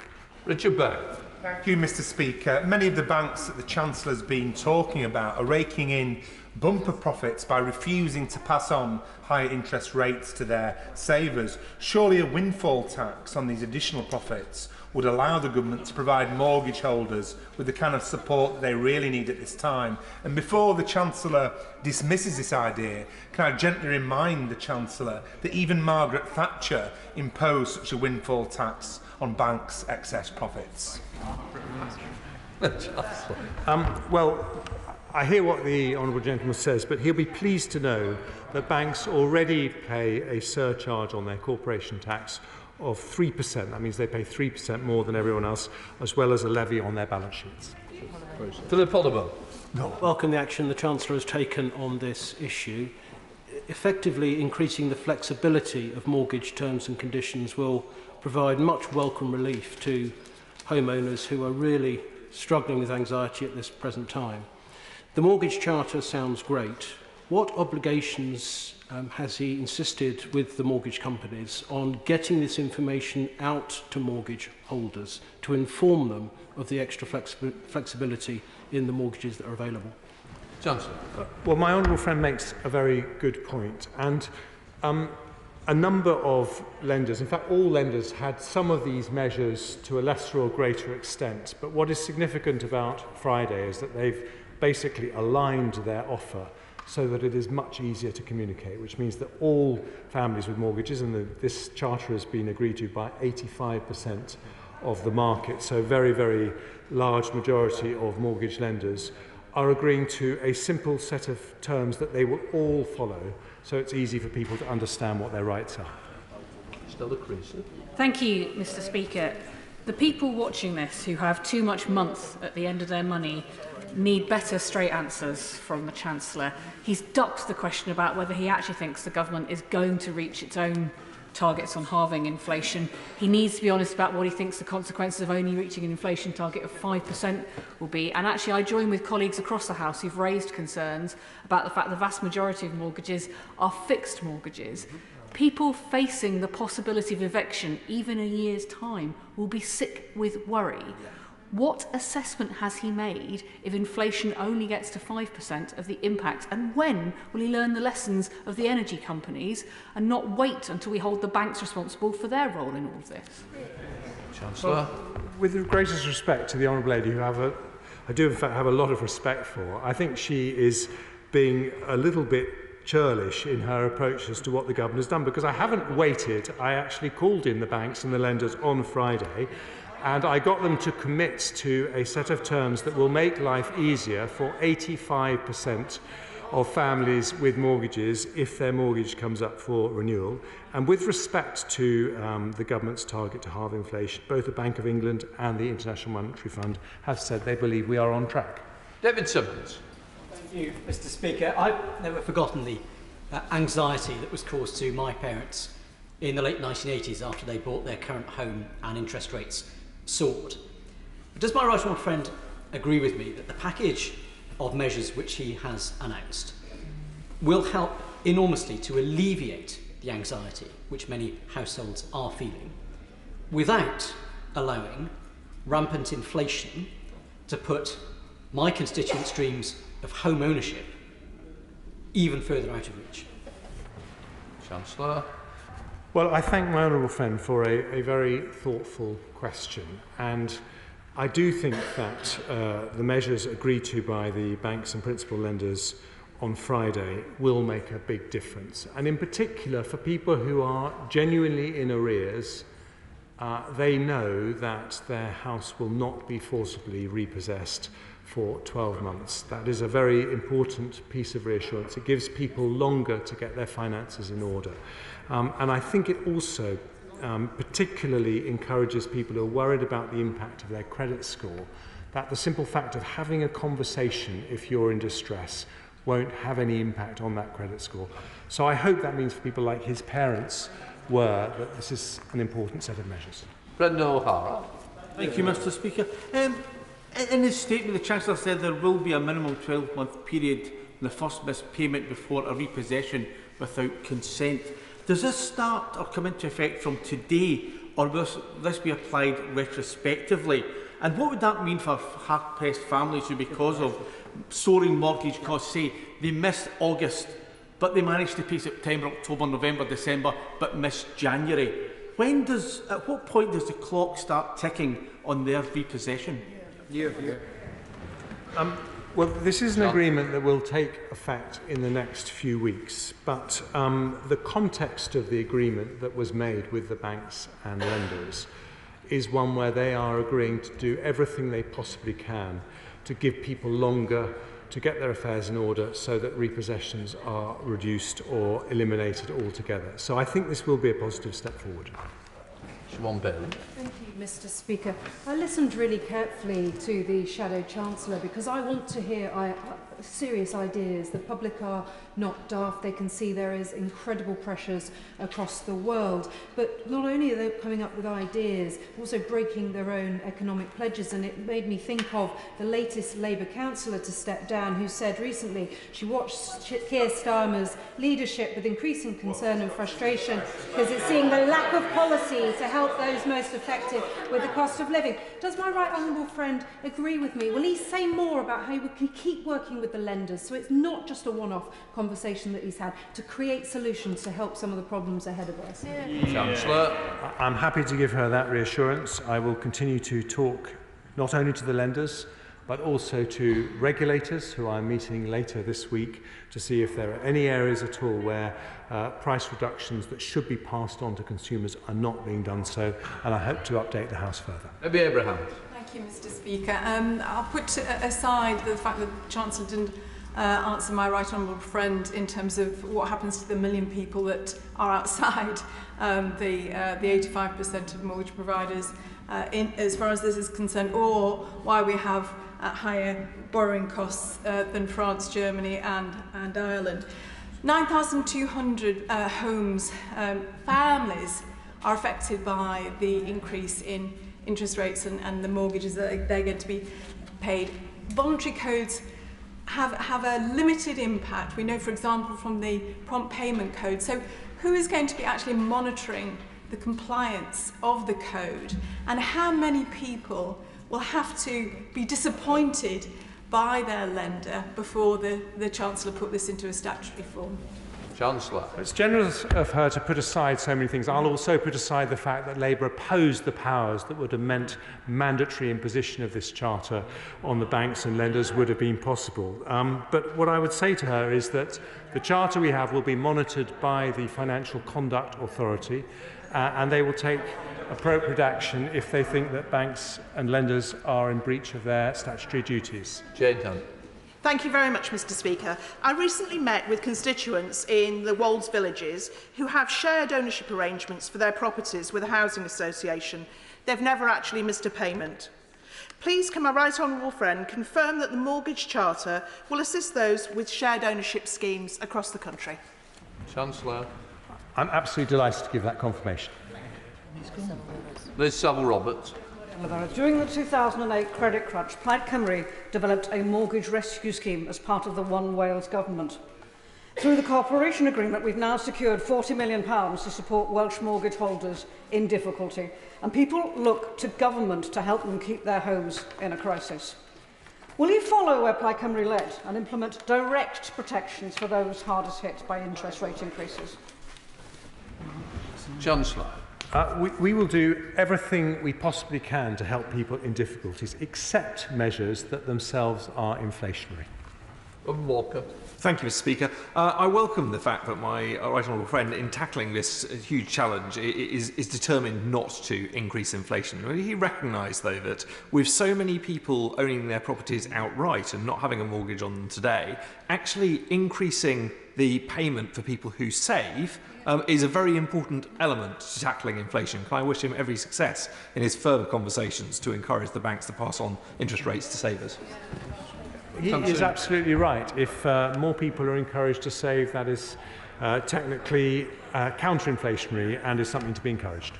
Thank you very much. Mr. Speaker, due to the disastrous policies of Conservative governments, including eventually crashing the economy, hard-working Brits, including people in my Slough constituency, are having to pay the price via painful premiums on their mortgage or rent. But why specifically does the Chancellor think that the latest data shows that someone with a £200,000 loan is paying over £800 more annually in the UK than in Germany and over £2,000 more than somebody in France? Yeah, good. Chancellor. What I would say to him, if he wants to look at Europe, he would see that 14 EU countries have higher core inflation than we do here. And in terms of interest rate rises, they've been at similar levels in Australia, New Zealand, Canada and the United States.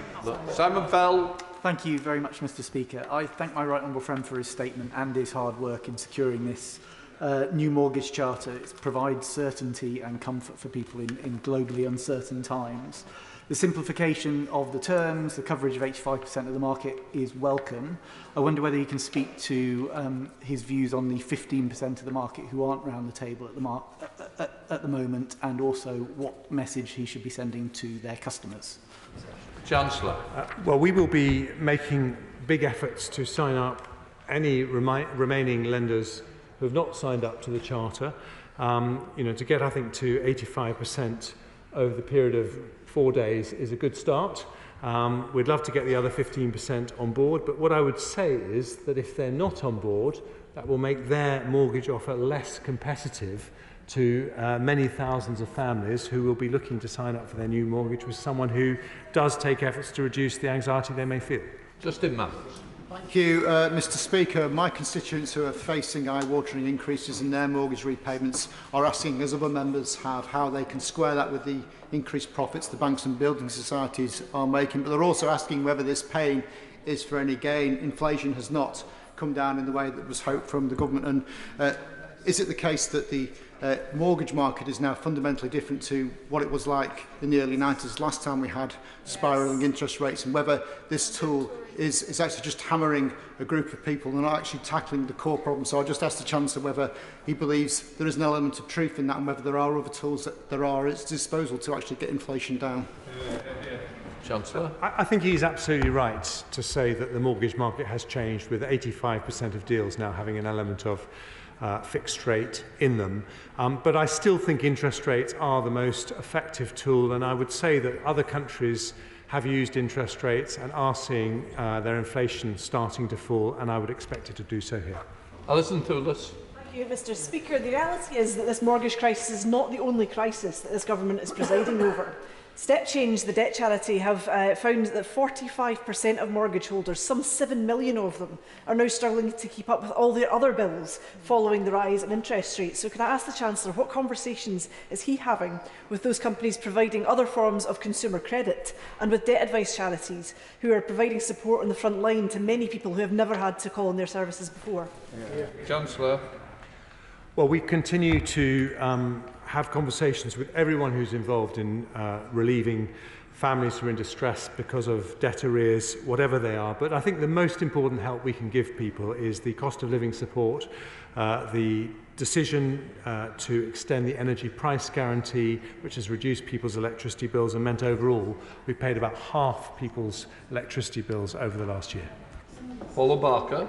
Thank you, Mr Speaker. Last week, the Bank of England confirmed that the rise in rates has been worse here in the UK, with overnight swaps the key driver of mortgage rates rising more than twice as much in the UK than in the USA. What assessment has the Chancellor and his department made of the reasons why the UK has been much worse hit than elsewhere? And will he finally admit that this is the case? And would the Chancellor just indulge me in explaining the difference between poverty and his new catchphrase of absolute poverty? Chancellor. She may want to belittle the fact that there are 400,000 more children out of absolute poverty, 200,000 pensioners. I think it's a very important achievement and I'm very proud of it. But I also think she should recognise that the primary cause of the inflation that we're seeing is international factors that has affected very many other countries, which is why we are seeing interest rates rise across the world. Toby Perkins. Thank you very much, Mr Speaker. It is the 8,600 mortgage holders in Chesterfield who've seen their mortgage increase by an average of £1,900 a year will be very much conscious that in the Chancellor's response, he's very happy to blame global factors. But when he's asked about those specific countries, like France, like Germany, the major European nations, where the outcomes are not as bad as they are here in the UK, he quickly deflects and says, well, I'd like to talk about Australia or Canada. Will he answer the question that my honourable friend from Leeds West has asked and explain why it is worse for constituents of mine in Chesterfield than it is in France, than it is in Germany, and it is in other countries that he's been asked about? I mean, the truth is that you can pick countries in Europe where things have not been as severe as here, but you can pick countries in Europe where they've been more severe, such as the 14 EU countries which have got higher core inflation. Bill Esterson. Well, thank you, Mr Speaker. He's not going to get off. We're not answering that question. Yeah. We're going to keep asking him again and again until he answers. Why is it that people are paying £800 less in Germany than here, £1,000 less in Ireland and Belgium than here, and £2,000 less in France than here? What is it that their governments, their economies are doing differently? Or is it just that they don't have the problem of 13 years of this Tory government that's behind it? Chancellor. Well, let me give the same answer that I gave to his honourable friend. Core inflation is higher in more than half EU countries, so it isn't just about us. Beth Winter. We've had 13 interest rate rises in a row, yet little help for those in housing need, and 13 years of public sector pay cuts, and that's all the Tory government has done is to double down on more real-term pay cuts. When is this government going to take action to tackle the cost of living crisis by raising incomes? And having bailed out the banks in 2008-2009 to the tune of hundreds of billions of pounds, shouldn't the government now not deal with the causes of inflation by controlling bank profiteering and redistributing the extreme wealth that exists to those millions of people, including those in my constituency, Cynnon Valley, who are suffering and are at serious risk and are petrified of losing their homes through no fault of their own? Chancellor. Well, she is absolutely right to be concerned about families in her constituency, as we all are in our constituencies, who are worried about the impact of rising interest rates on their mortgage repayments. She is wrong to suggest that this government has not been extremely generous in its cost of living payments, which at £94 billion are more actually than her party was calling for. And if she wants to talk about the last 13 years, maybe she should reflect why a Conservative-led government was elected in 2010. It was to pick up the pieces of a terrible economic mess that her party left behind. Chris Stevens. Mr Speaker, citizens of East Scotland have reported that requests for advice from people who were homeless or at risk of homelessness has reached its highest ever level in May this year and was up 30% from May 2022. So what additional measures does the Chancellor plan to protect the most vulnerable households from the impact of soaring interest rates on their mortgage repayments? Chancellor. Well, let me tell him what we've done for those families. For families on means-tested benefits, this year they'll get a payment of £900. For pensioner families, they will get a payment of £300, and for families with someone disabled, they'll get an extra payment of £150, alongside a lot of other measures. Alex Cunningham. Mr Speaker, two of my constituents face a near tripling of their mortgage payments to over £2,600 a month. Now, it's easy for me to talk about the Tory mortgage bombshell and rightly blame the government for crashing the economy. But what does the Chancellor have to say to my constituents? And why do they have to pick up the bill for government incompetence? Well, what I would say to his constituents is that we are taking the difficult decisions to deal with inflation in this country as other countries are with inflation in their countries, and we will do what it takes, because dealing with inflation is the only way in the long run we can stop more families going through what those constituents are that he referred to. Helen Morgan. Thank you, Mr Speaker. I have constituents whose mortgages were with Northern Rock when it collapsed back in 2008, and they've been moved against their will to inactive lenders who've not allowed them to remortgage onto fixed rates. They're now trapped paying variable rates for a long period of time, and they will continue to be so going forward. Is there any help for mortgage prisoners in the measures that the Chancellor has announced today? Well, she raises a very fair point, and I will write to her with some details of what we're thinking in that area. Mitchell Maxwell. Thank you, Mr Speaker. When mortgages go up, private rent goes up, and yet the local housing allowance disparity is growing faster in places like York than anywhere in the country. So what process is he set in train to review the local housing allowance, but also the broad rented market area, which is out of kilter in places like York compared to the surrounding area? Well, she's absolutely right to talk about the impact on renters because of the high prevalence of right-to-let landlords and the pass-through effect. And that is an area we're looking at in a great deal of detail, and I will write to her with some of the things that we're looking at and planning to do. Martin Doherty-Hughes. Let's quote the Chancellor in his statement, Mr Speaker. This new measures means that people will be able to opt for a lower cost approach for 6 months with full reversibility, giving people the peace of mind knowing they can try out a new approach and still change their minds later. So let's go back to the issue of mortgage prisoners. Why doesn't he know about the assistance that his Chancellorship, his Chancellor of the Exchequer, is not able to give him? Why doesn't he have an answer to that question, given the statement he just gave? Chancellor. It is a very complicated issue, and I've said I will write to the Honourable Lady. I'm happy to write to the Honourable Gentleman, but if he's saying, are we doing nothing to help people struggling and worried about mortgage repayments, I would just urge him to read the statement in full. Jonathan Edwards. Mr Speaker. The so-called mortgage time bomb will hit younger generations in particular. So what fiscal measures is he considering to help younger generations and to address the financial intergenerational unfairness that exists in the UK? Well, you know, he is right to draw attention to that issue, and I would simply say that the biggest measure in the spring budget was childcare measures, which will mean that families with young children can get up to £6,500 of help with their childcare costs to help them go back to work. That will help those families, but will also help tackle inflation. And finally, Jim Shine.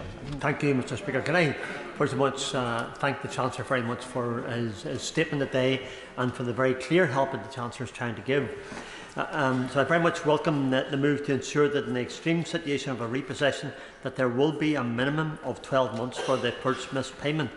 But can the Chancellor confirm if this is from any first missed payment or from a specific time, considering that there may be those who missed a payment, for instance, say 5 months ago, and none since, but who have lost a job or are ill? Will this extension and the compassion be taken if more than one payment is missed within the last year? And how will the Chancellor ensure that his goal of giving people time in exceptional circumstances is not circumvented by those banks and others? Chancellor. Well, he's absolutely right to raise that issue, and I want to reassure him that banks are required by the FCA for people who get into arrears to offer them a tailored solution specific to their particular circumstances in order to make sure that precisely the kind of thing that he worries about won't happen. That completes that statement. I'll let the Chamber clear before they start the next statement.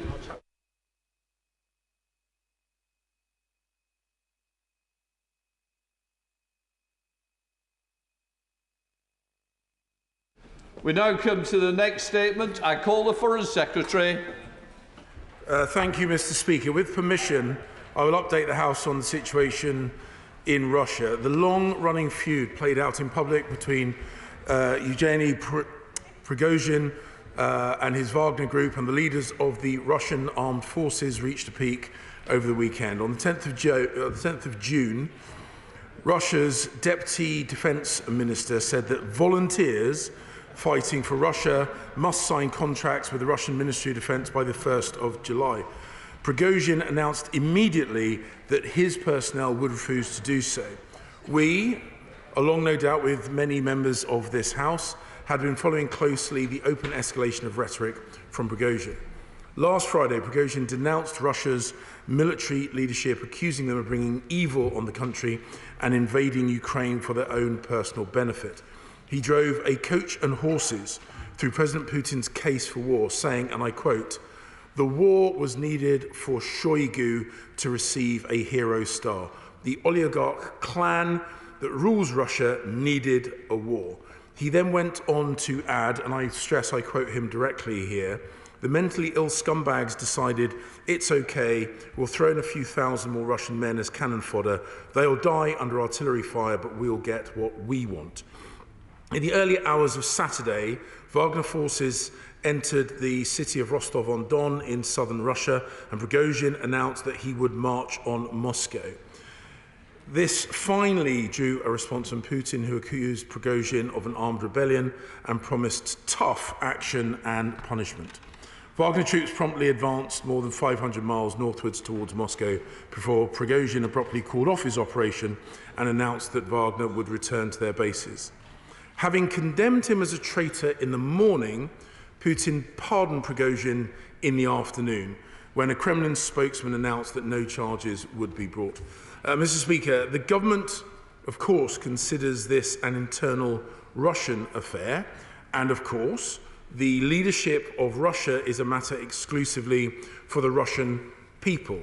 But everybody should note that one of Putin's protégés had publicly destroyed his case for the war in Ukraine. Prigozhin said on Friday there was nothing out of the ordinary before the 24th of February 2022.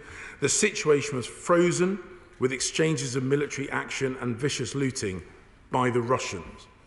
He also said that Russia's defense ministry is trying to deceive both the president and the nation, that there was incredible aggression from the Ukrainian side with NATO support ready to attack Russia. The Russian government's lies have been exposed by one of President Putin's own henchmen. Now, the full story of this weekend's events and the long-term effects will take some time to become clear, and it is not helpful to speculate.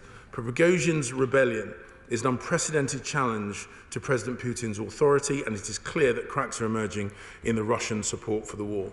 I, of course, hold no candle for Prigozhin or his forces. They have committed atrocities in Ukraine and elsewhere, but he has said out loud what we have believed since the start of Russia's full-scale invasion, that this invasion was both unjustified and unprovoked. The events of this weekend are an unprecedented challenge to Putin's authority, with an armoured column approaching his own capital city. As the situation unfolded, the government monitored and responded to developments carefully. I was briefed on Friday evening and again regularly throughout the weekend by my officials. On Saturday, I chaired a COBRA meeting on the situation. We also have been in close contact with our allies. On Saturday, I spoke with Secretary Blinken and my other G7 colleagues, and I've also been in touch with other regional partners. My right honourable friend, the Prime Minister, spoke with President Biden, President Macron and Chancellor Scholz on Saturday afternoon. Mr. Speaker, despite these internal developments in Russia, Putin's bloody war in Ukraine continues. The Ukrainians fight for their survival, and our Ukrainian friends are mounting a determined counteroffensive and steadily clawing back their territory. We will not be distracted from our work to support Ukraine's self-defence and their subsequent recovery. This weekend's events show that it is Ukraine and its partners, not Russia, that have the strategic patience and resolve to prevail. At last week's Ukraine Recovery Conference, we sent a clear message that not only will we stand by our Ukrainian friends as they resist Putin's onslaught, but we will stand with them in the subsequent peace as well. Now that Russia's leadership cannot justify this war, even to each other, the only rightful course is for Putin to withdraw his troops and end this bloodshed now. Mr. Speaker, I commend this statement to the House. Senate Foreign Secretary David Lammy. Well, Mr. Speaker, can I start by thanking the Foreign Secretary for being in touch over the weekend and for the government for providing briefings on Privy Council terms to Her Majesty's official opposition. Our greatest strength in support of Ukraine and against Putin's invasion is our unity. With this in mind, we are reassured to hear that the government has been working closely with our allies and partners around the world. Can I ask if the Prime Minister and the Foreign Secretary have spoken to their counterparts in Ukraine today or over the weekend to reiterate to Ukraine that all sides of this House are in for the long haul and that the UK will always support them in their fight for democracy over tyranny? The events that unfolded shone a light on serious problems in Russia. Prigozhin has been a long time and close ally of Putin. His military company, the Wagner Group, started becoming involved in eastern Ukraine in 2014. He is not only the owner of Wagner, but also has a media empire that has been involved in hybrid campaigns around the world.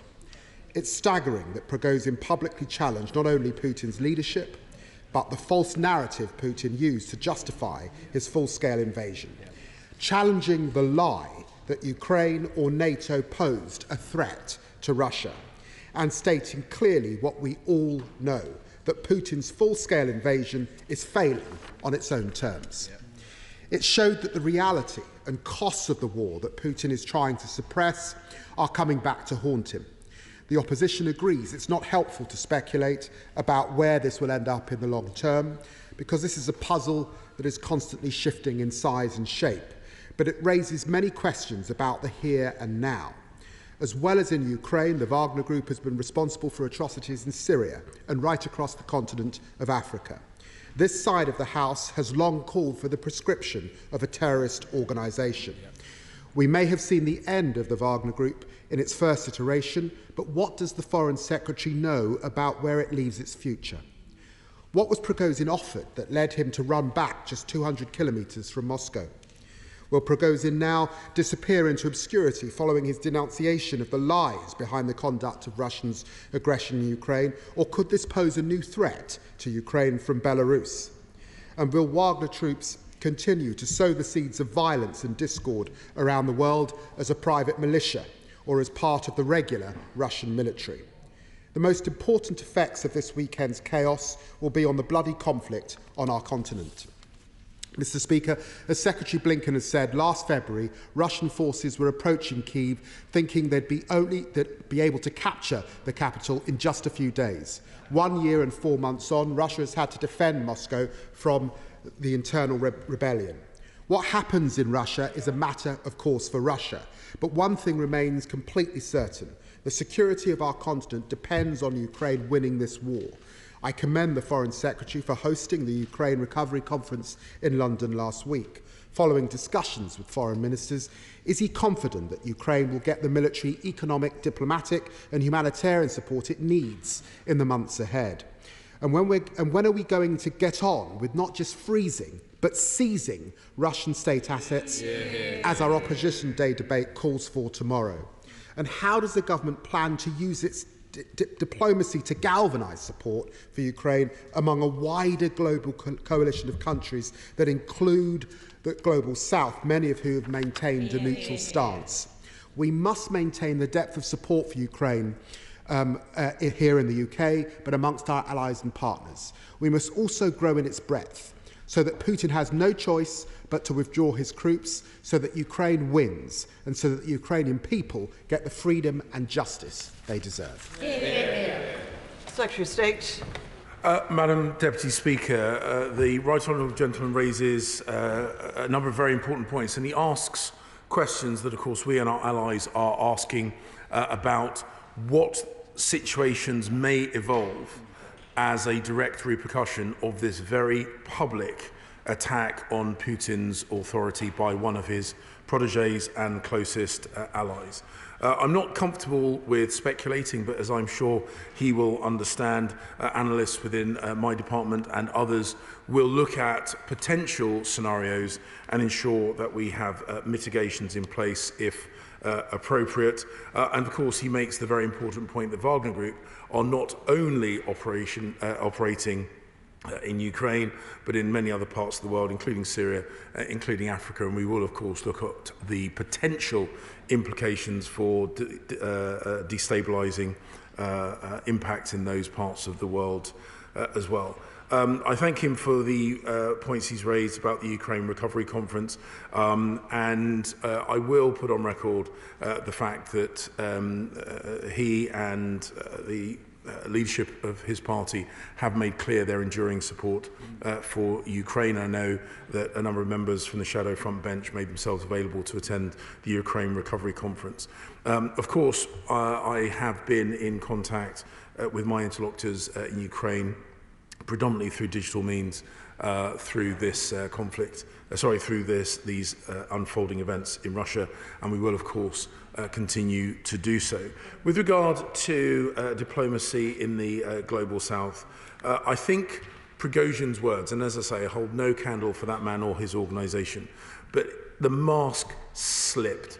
He has made it clear that there was no legitimacy for this invasion. There was no genuine, or indeed, there was no risk at all to Russia's territorial integrity from NATO or others. He has made it clear that this war of aggression was driven by the egos of President Putin and the immediate cohort around him. They wanted to recreate an imperial Russia as they had in the past, and the lives of thousands of Ukrainians and others have been lost in pursuit of one man's ego. It is telling that when President Ramaphosa visited Kyiv, President Putin and his military thought it was appropriate to bomb that city whilst he was there.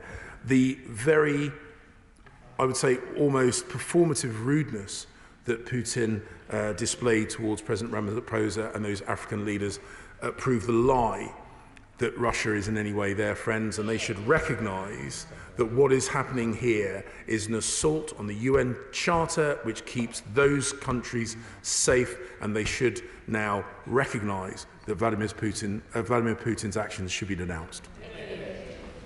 Liz Truss. Thank you, Madam Deputy Speaker.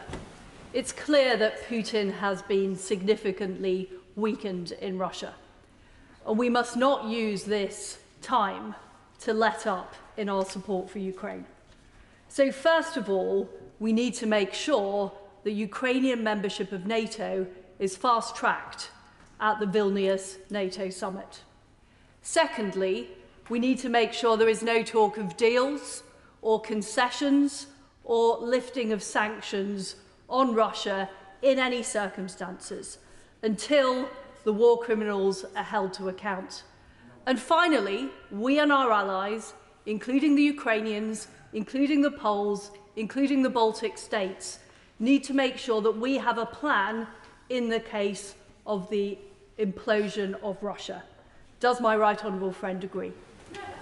Secretary of State. Madam Deputy Chairman, my right honourable friend makes incredibly important points. I have said regularly that Ukraine's transformation on the battlefield proves how serious they are about the reform programme that will see them ultimately become a member of NATO, and that action should mean that however long that NATO membership would otherwise have taken, it should of course now be truncated. I've made that point clear, and I know that is a view that's echoed by a number of NATO allies. She is absolutely right that we should recognise that some of the talk about cutting a deal, Ukraine sacrificing some of its sovereign land in the pursuit of what would only be an artificial and perhaps even just temporary peace, is completely inappropriate. Putin will not stop until he has been ejected from Ukraine by the Ukrainian people, and to that end we will continue to support them until they have achieved that end. Ultimately, we do need to make sure that the people responsible for initiating this conflict and facilitating this conflict ultimately pay for the reconstruction. That is why we brought through legislation to make sure assets remain frozen until meaningful and significant reparations have been made to help Ukraine rebuild itself after this conflict. Drew Henry. Thank you, Madam Deputy Speaker. Prigozhin's attempted coup failed, but this shows that Putin is in a much weaker position than he was portrayed. He's had to pardon him as he's withdrawn to Belarus, and of course the Russian troops should also now withdraw from Ukraine. But until they do, the SNP sit squarely behind the words of NATO Secretary-General this morning, who said, as Russia continues its assault, it is more important than ever to continue our support for Ukraine. It is also the case that the Wagner Group should be proscribed for the crimes that they've committed. However, nothing from Russia can now be taken for granted, as we've seen. Fears that Prigozhin, now in Belarus, with Wagnerite forces, could be used to attack Kyiv are real. So what assessment has the UK government made of this threat, and what coordinated plans are there with allies to bolster Kyiv's defences in such a scenario? Now, I'm pleased that the Secretary of State has convened a COBRA. It has been reported that UK diplomats are preparing for the collapse of Putin's government. How likely does the Secretary of State see this in the short to medium term?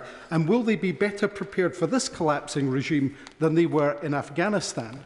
Finally, Ukraine has this morning reiterated its support calls for a simplified accession to NATO at the upcoming NATO summit, asking international partners to support this move.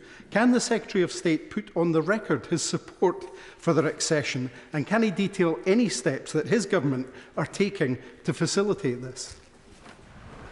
Secretary of State. Madam Deputy Speaker, our support for Ukraine in their self-defence is unwavering. They have earned our support, and they have shown that the equipment that we have donated and the training that we have provided has been put to good use, and that is why I have no doubt that ultimately they will endure. With regard to Belarus, we have made it clear since the start of this full-scale invasion that any action by Belarus to get involved in this conflict would be met with severe repercussions from the United Kingdom. Obviously, the sanctions package we have put in place with Russia is in large part also transposed across to Belarus, and we will of course keep a very close watch on the actions that they have taken. With regards to the reports, when I became Foreign Secretary, I ensured that the Foreign, Commonwealth and Development Office looked at a range of future scenarios, of course, including instability in Russia. We have always made the point, I will repeat it for sake of clarity, the leadership of Russia is for the Russian people.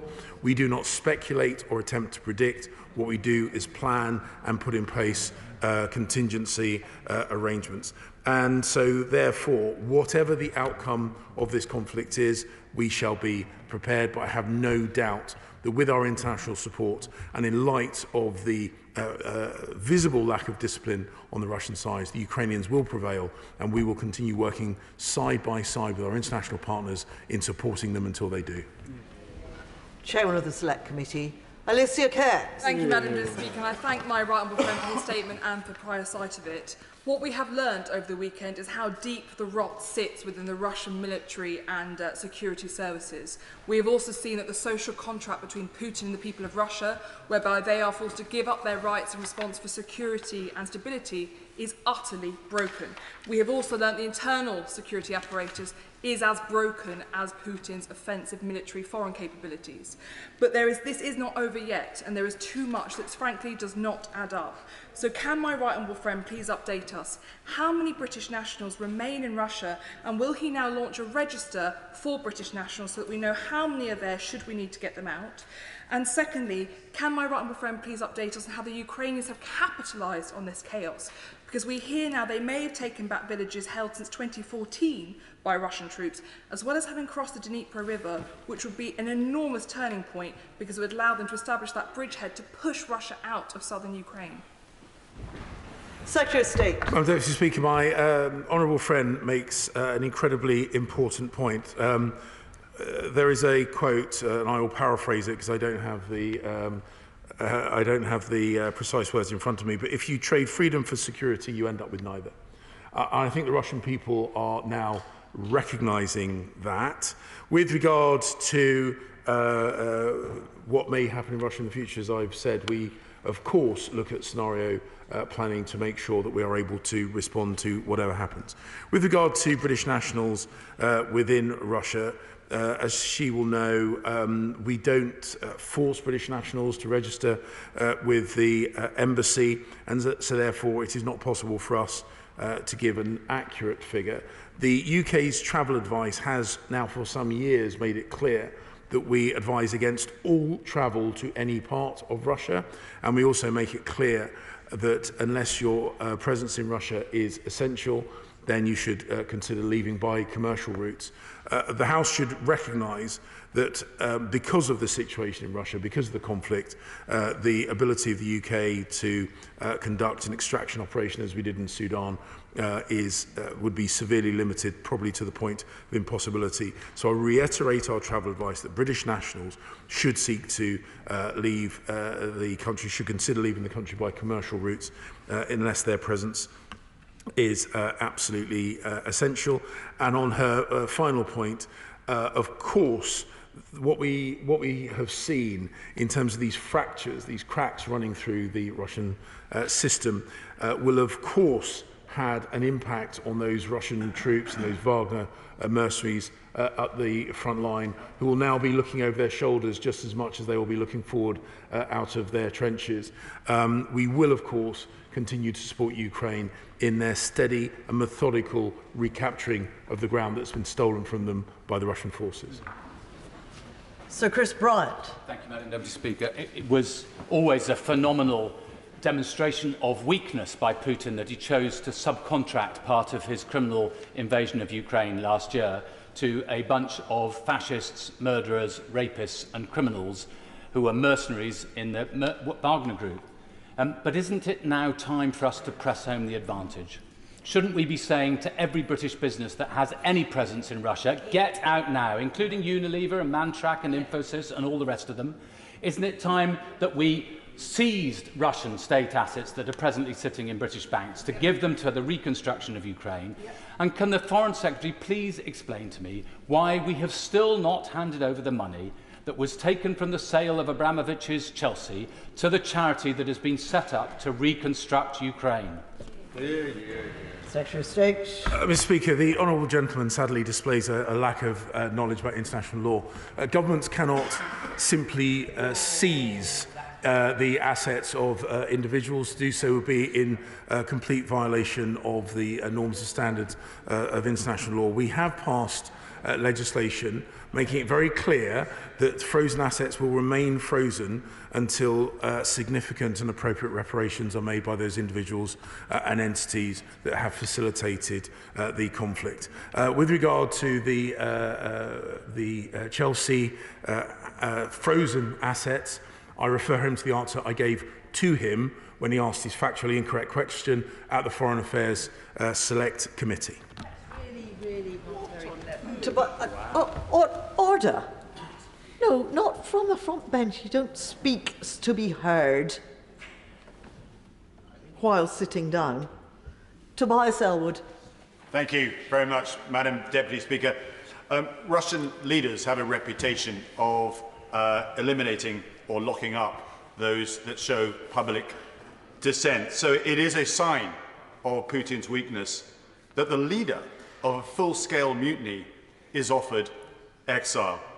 Would he agree, though, that it's also expectant of any dictator to blame the international community, to blame outside interference for domestic woes? But Putin can't do that this time because he's directly responsible for the Wagner group. That's his creation, his private army, and he's responsible also for the Ukraine war. But would he also agree that Putin may be wounded, Putin's days may be numbered, but he is likely to stoop low in order to stay in power and to justify his invasion of Ukraine? Secretary of State. My right honourable friend makes a number of very important points. Prior to this invasion, Vladimir Putin's desire was to limit other countries joining NATO. Because of his attack, we've had direct applications from Sweden and NATO. From Sweden and Finland. Finland has now joined NATO. Sweden well on the way to doing so.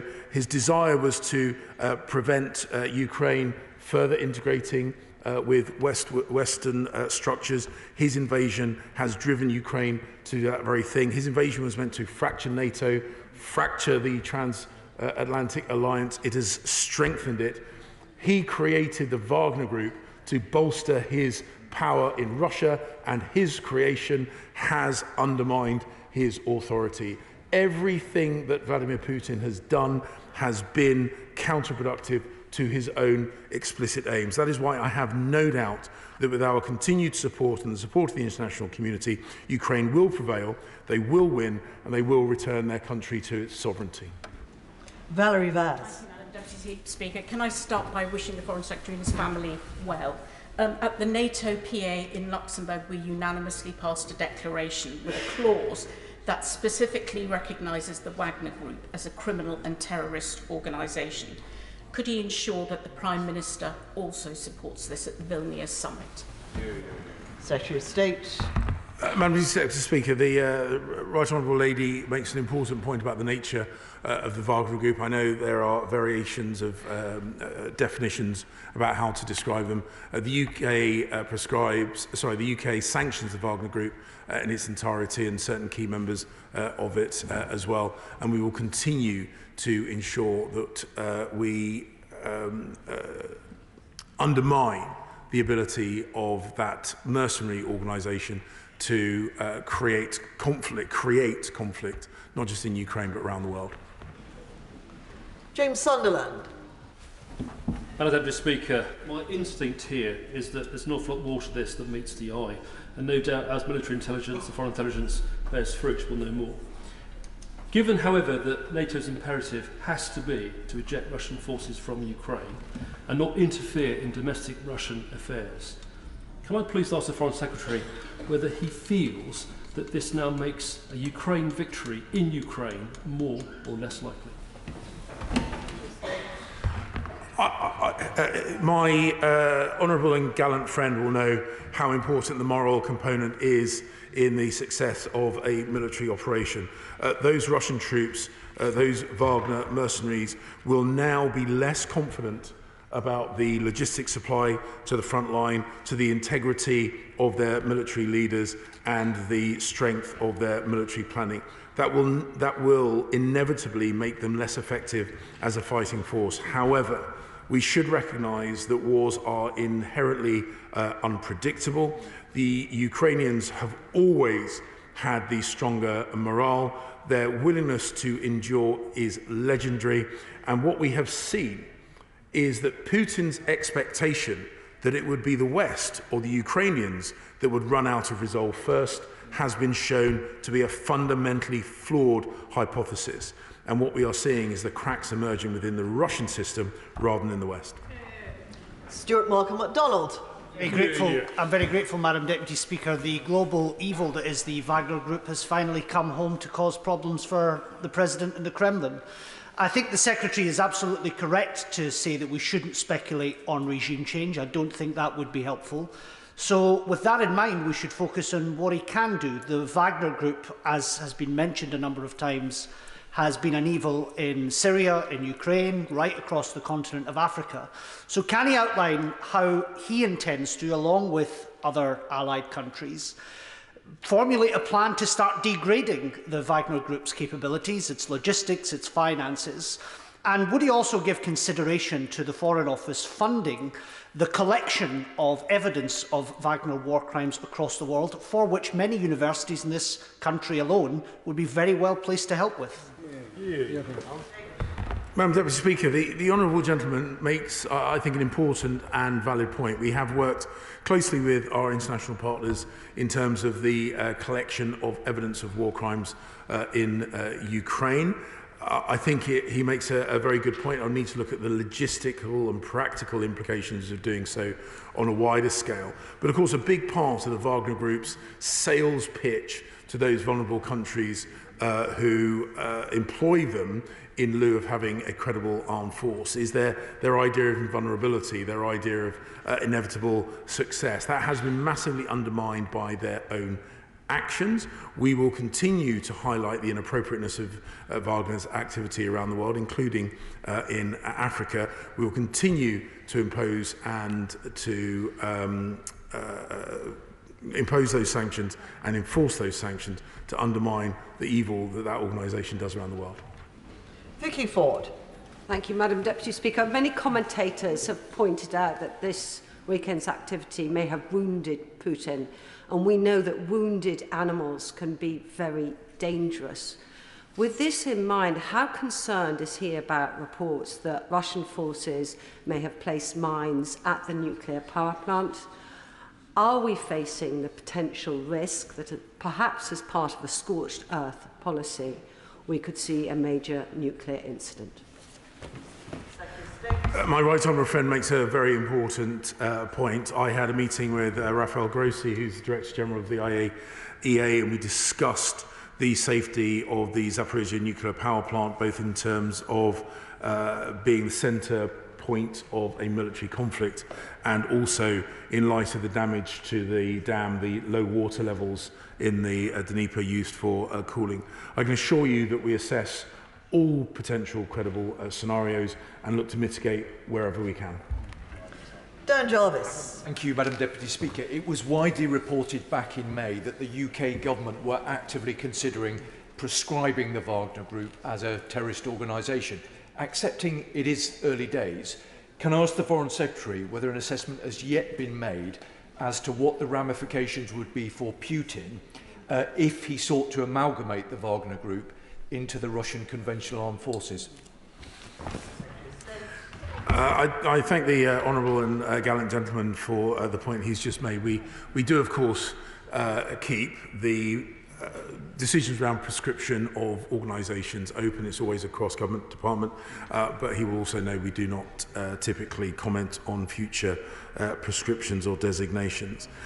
We have, of course, looked at the implication back in June when the announcement came out that volunteers were going to be contracted to the Russian Ministry of Defence. We did, of course, look at the implications of the sanction structure and others on that. I'm not at liberty to discuss the outcome of those deliberations, but I can reassure him and the House these are things that we have had under consideration. Sir Bernard Jenkins. Thank you, Madam Deputy Speaker. Many in this House and elsewhere are commenting about the opportunity this provides to the Ukrainian armed forces to press home their advantage while the Russian command chain is in a shambles. But isn't it just a truism that the more help we can deliver to the Ukrainians now, the quicker we can do it, the more likely we will end this war quickly with a favourable outcome? So what are we doing to press home the advantage by galvanising ourselves and our allies to give more support to the Ukrainian armed forces? My right honourable friend is absolutely right that the situation over the weekend does make the command and control of the Russian forces less effective. I can assure him and the House that we have never been distracted from our primary goal, which is to support the Ukrainians financially and militarily so that they can press home their counter-offensive. And I can assure him and the House that we will continue to do exactly that. Tamanjeet Singh Dassi. Thank you very much. Madam Deputy Speaker, media reports over the weekend suggested that President Putin decided to flee Moscow and relocate to St. Petersburg when he learned of Prigozhin's Wagner's advance towards Moscow. This, of course, is in stark contrast to President Zelensky, who bravely remained in Kiev when faced with a full-scale Russian invasion. So what assessment has the Foreign Secretary made of these reports and their veracity? Madam Deputy Speaker, the honourable gentleman makes an incredibly important point about the personal courage that President Zelensky demonstrated at a point in time when Russian tanks were advancing on Kyiv. I've had the pleasure to meet him on a couple of occasions, and it is a genuine privilege to do so. We do, of course, look at a wide range of open source reporting. What I would say to the House is that much of this is speculative, much of this turns out to be inaccurate. We do, of course, attempt to sift as much as we can, but it's very difficult to get a clear picture about the events on the ground. So what we tend to do, as he will understand, is work on a range of potential scenarios and have our planning around the most credible, the most likely of those scenarios. Bob Seeley. Speaker, the latest news, if it is to be believed, is that 8,000 Wagner mercenaries are going to be joining Yevgeny Prigozhin in Belarus, in a small town called Osipovichy, where some bases, I understand, are being built under dictator Lukashenko's request. Without wishing to speculate whether this brigade-sized force is going to, in the short to medium term, be a greater threat to Lukashenko or to Putin, will he reassure us that their movements, that this base is going to be very closely monitored, given its proximity not only to Russian nuclear weapons, and we've seen the very dual loyalties that Putin, that the Russian army have towards Wagner, but also now their proximity to NATO borders. My honourable and gallant friend makes an incredibly important point. I'm not at all sure I'd be very comfortable with 8,000 Wagner fighters being my friends anywhere or anytime soon. We have made it absolutely clear to the Belarusian government that we expect them not to be involved in and not to facilitate attacks into Ukraine. We will, of course, keep a very, very close eye on reporting around the locations and activity of those Wagner fighters in Belarus.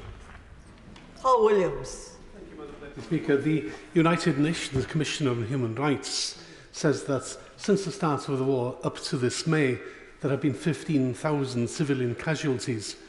What support is this government giving in situ to these civilian victims of Russia's illegal war? The honourable gentleman makes an incredibly important point. What we have seen horrifically is the specific targeting of civilians and civilian infrastructure by Russian forces in Putin's war of aggression.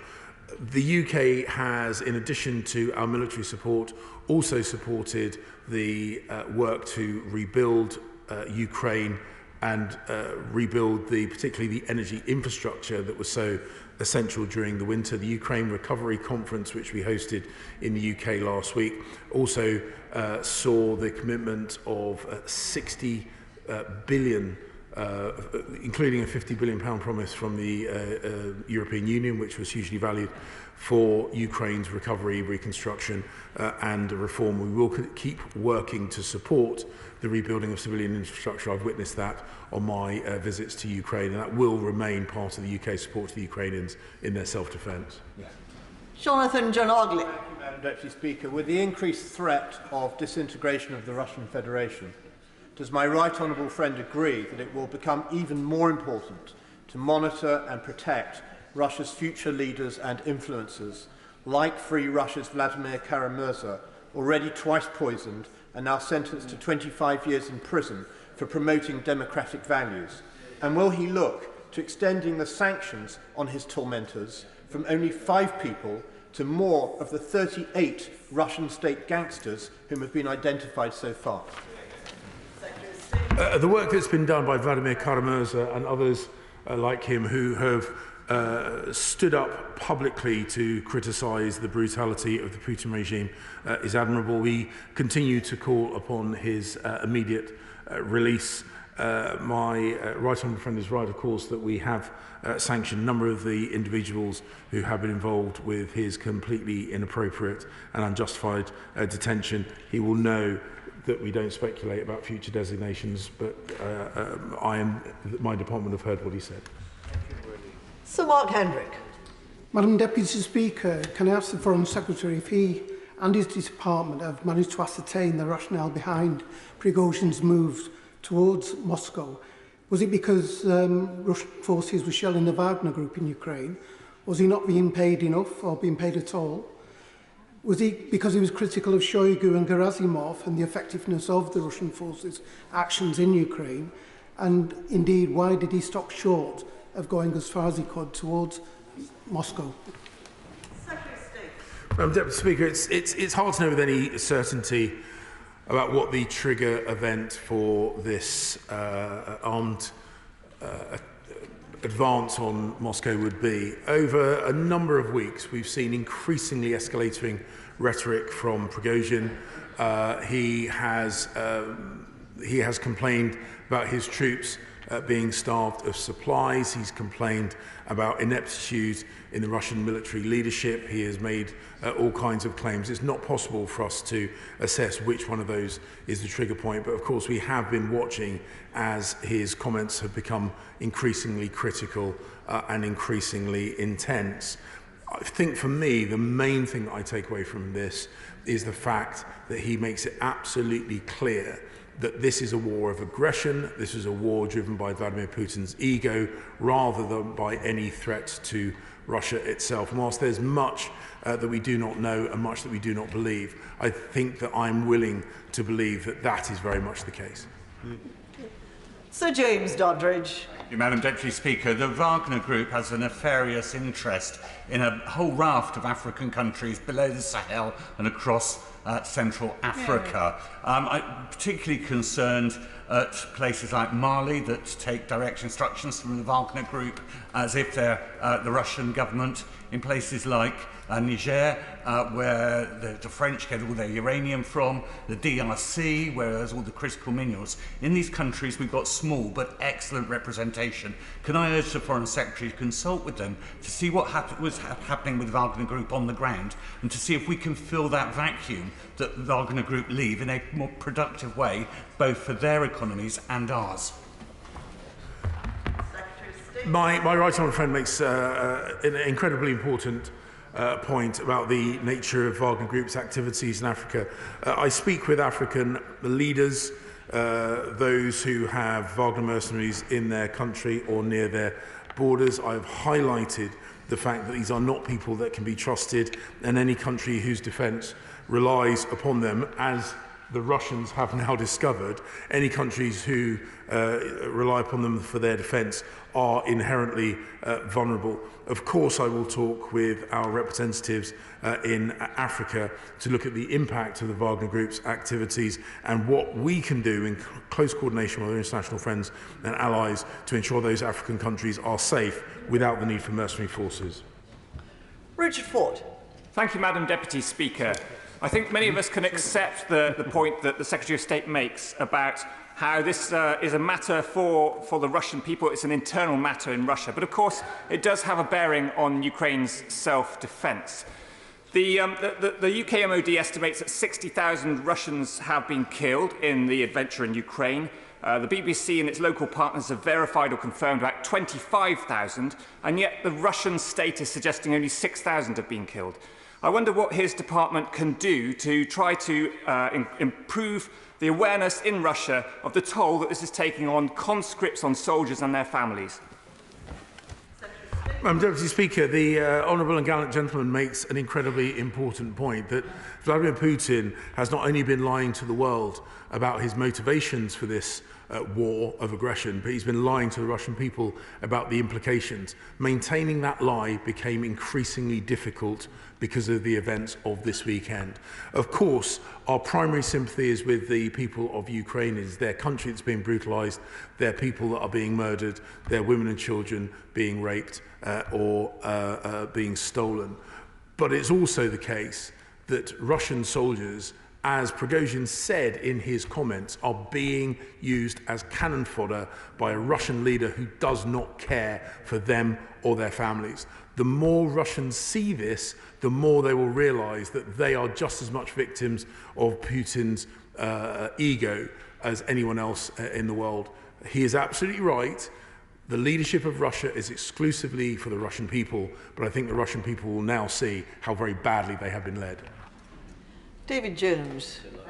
Deputy Speaker, the Russian Foreign Minister Lavrov has announced this today that he is content for the Wagner mercenary group to continue its activities in Africa notwithstanding Prigozhin's role in the attempted coup over the weekend. Does my right honourable friend agree that that statement simply serves to underline the increasing weakness of the Russian regime? But does he also agree that a leaderless Wagner is potentially even more dangerous and demands the most careful scrutiny by the United Kingdom and its allies? Secretary of State. Madam Deputy Speaker, my right honourable friend makes an incredibly important point. It is not possible for us to predict. I do not intend to speculate, but he's absolutely right. The events over this weekend have made things potentially more dangerous in all the places where Wagner is active and more predictable, which is why we must and we will keep a very close eye on Wagner Group activities, not just in Ukraine, but around the world. And we'll seek to show those leaders who are relying on Wagner that their reliance on that mercenary group is wholly ill-placed. Derek Twick. Thank you, Madam Speaker. There's no doubt that the events of this weekend show again why we need to ramp up our support for Ukraine. But my question to the Foreign Secretary is this about intelligence. Is he, because we've heard various scenarios and views about what went on and what the consequences are this weekend, is he concerned that really having trouble getting decent intelligence of what's going on in the Russian leadership and that support group around Putin and those power brokers? And really, what are we doing about that? Because in fact, his answer to my honourable friend and member Preston sort of underlined that point. So I have a concern that we really are struggling to get any real intelligence of what's going on inside Russia. Madam Deputy Speaker, the honourable gentleman will understand it's a long-standing convention in the House that we do not discuss intelligence matters in the dispatch box. Well, that's not even true. Philip Holloway. What is his estimate of the number of Wagner troops deployed in the Ukrainian theatre, and what's his estimate of the proportion of those who will agree to come under Russian military command on the 1st of July? My honourable friend asks an important question. The figures are, of course, now massively less predictable than they were just 72 hours ago.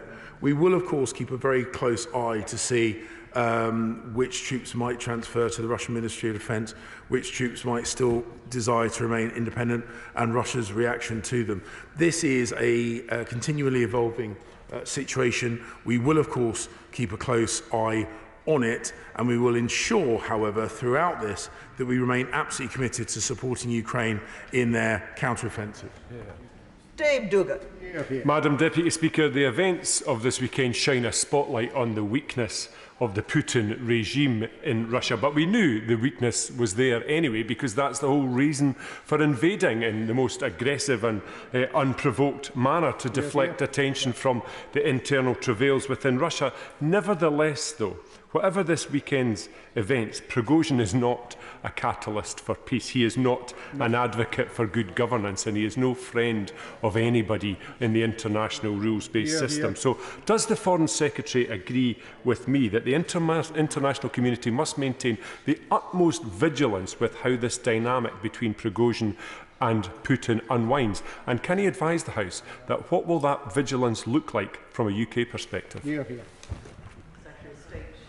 Madam Deputy Speaker, the honourable gentleman makes incredibly important points. The Prigozhin, the Wagner Group, have been responsible, not just in Ukraine but other parts of the world, for truly appalling acts of violence. So he is absolutely right. The fact that Prigozhin turned into an enemy of Putin does not suddenly make him a friend of ours. We remain absolutely clear-eyed about the nature of that individual, the nature of that organisation. And I can assure him, and of course I won't go into detail, but I can assure him we will be keeping a very, very close eye on their activities, not just in the European theatre, but in other parts of the world as well. Robin Miller. Thank you, Madam Deputy Speaker. It is wise that we're not drawn into speculation in this chamber about what is happening or has happened in Russia. But it's important that we're not distracted and remain focused on supplying and support for Ukraine in the bloody conflict that they are engaged in as it continues. So can he assure the House then that that military support for Ukraine will continue. And on this practical point, the delivery of military equipment, as requested and agreed here, in particular vital air defence missiles. Madam Deputy Speaker, I can assure my honourable friend that throughout the high-profile events of this weekend in the UK, and I confirm this in my phone call with G7 foreign ministers, our friends around the world remain relentlessly focused on providing the Ukrainians with what they need, where they need it, when they need it, to give themselves the very best chance of a successful counter-offensive this year. Alison Thewlis. It was apparently reported in the Wall Street Journal that the US is considering delaying further sanctions on the Wagner Group after this weekend's events. Given all that he has said about the danger that the Wagner Group presents worldwide, can he comment any further on where the UK stands on further sanctions against them? Madam Deputy Speaker, the UK has sanctioned the Wagner Group in its entirety and members within it. Obviously, it would be inappropriate for me to comment on other countries' sanctions decision, although I would make the point that whilst we regularly do a compare and contrast between government sanctions, our domestic legislations mean the nature of our sanctions do not always match exactly, but both the US and the UK and our friends around the world are relentlessly focused on the evil that's being perpetrated by this organisation. We will continue to respond robustly. Simon Fell. Thank you very much, Madam Deputy Speaker.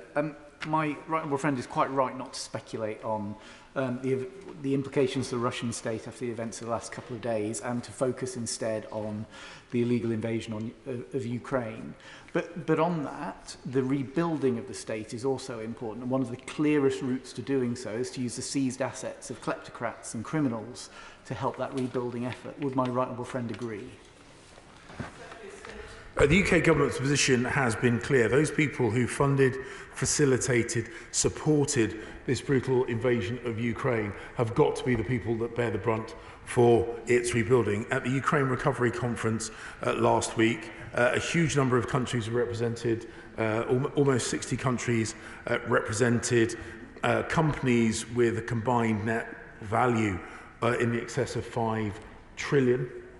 Were at the organisation, at the event. All of us were committed to make sure we support Ukraine in its recovery.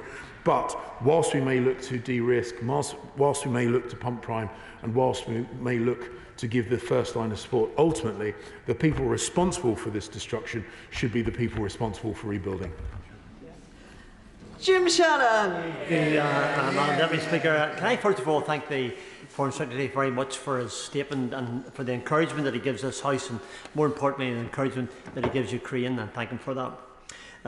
With the very interesting developments in Russia over the last few days, will the Foreign Secretary outline what steps have been taken to send the message to Putin that whilst Putin's alliances are on a shaky footing, the alliance of those in support of Ukraine has never been more solid and more strong? And does the Foreign Secretary believe now is the time to increase support to Ukraine in terms of arms and aid to underline that very point? Thank you.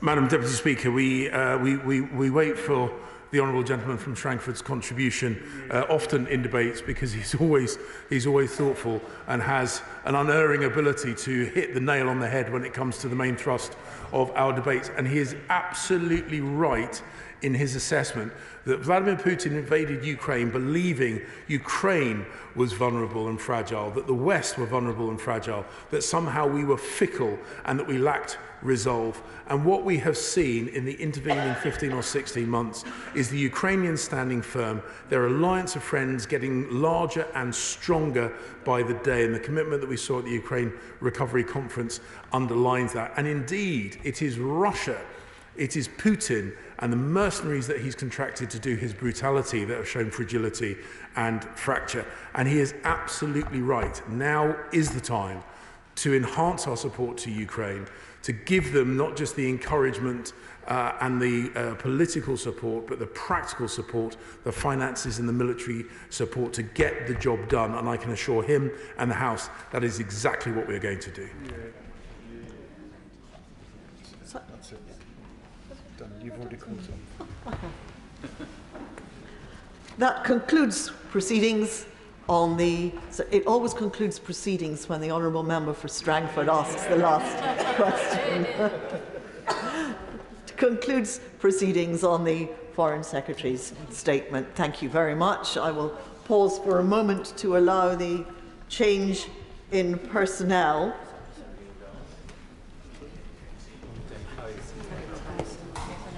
And before we come to the next statement, I am required to put on record Mr. Speaker's disappointment that an important policy has not been announced first to this House. Not only have ministers been on the airwaves trailing the policy on lung cancer, but a detailed press notice appeared on the Department's website well before the start of this statement. Mr. Speaker has repeatedly made it clear that such announcements should be made first to this House, and that to do otherwise is discourteous to this House, and this practice must not continue. Hear, hear. Secretary of State for Health and Social Care, Steve Barclay. Thank you, Madam Deputy Speaker. And first, may I address those remarks on behalf of Mr. Speaker. Of course, any disappointment expressed by Mr. Speaker is a matter of concern. No discourtesy was, of course, wished on the part of the government. It may be helpful just to clarify that no change of policy is being announced in this statement. It is an expansion of an existing policy, which I hope the House will regard as good news. But of course, we very much take on board any concerns that Mr. Speaker has expressed. Madam Deputy Speaker, with permission, I would like to make a statement on our national lung cancer screening programme for England. Around a quarter of patients who develop lung cancer are non-smokers. And we all remember our much-missed friend and colleague, the former member for Old Bexley and Sidcup, James Brockenshaw. He campaigned tirelessly to promote lung cancer screening and was the first MP to raise a debate on this in Parliament. His wife, Cathy, is continuing the brilliant work that James started in partnership with the Roy Castle Lung Cancer Foundation. In 2018, after returning to work following his initial diagnosis and treatment, James told this House that the government should commit to a national screening programme and use the pilot to support its implementation.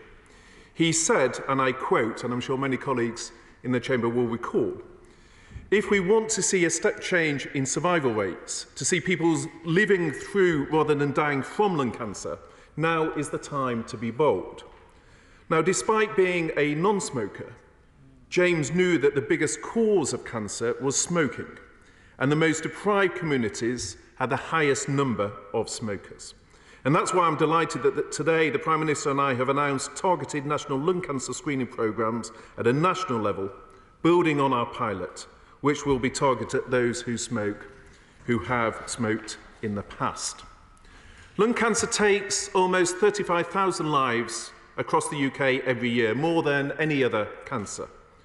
Often patients do not have any discernible symptoms of lung cancer until it is well advanced.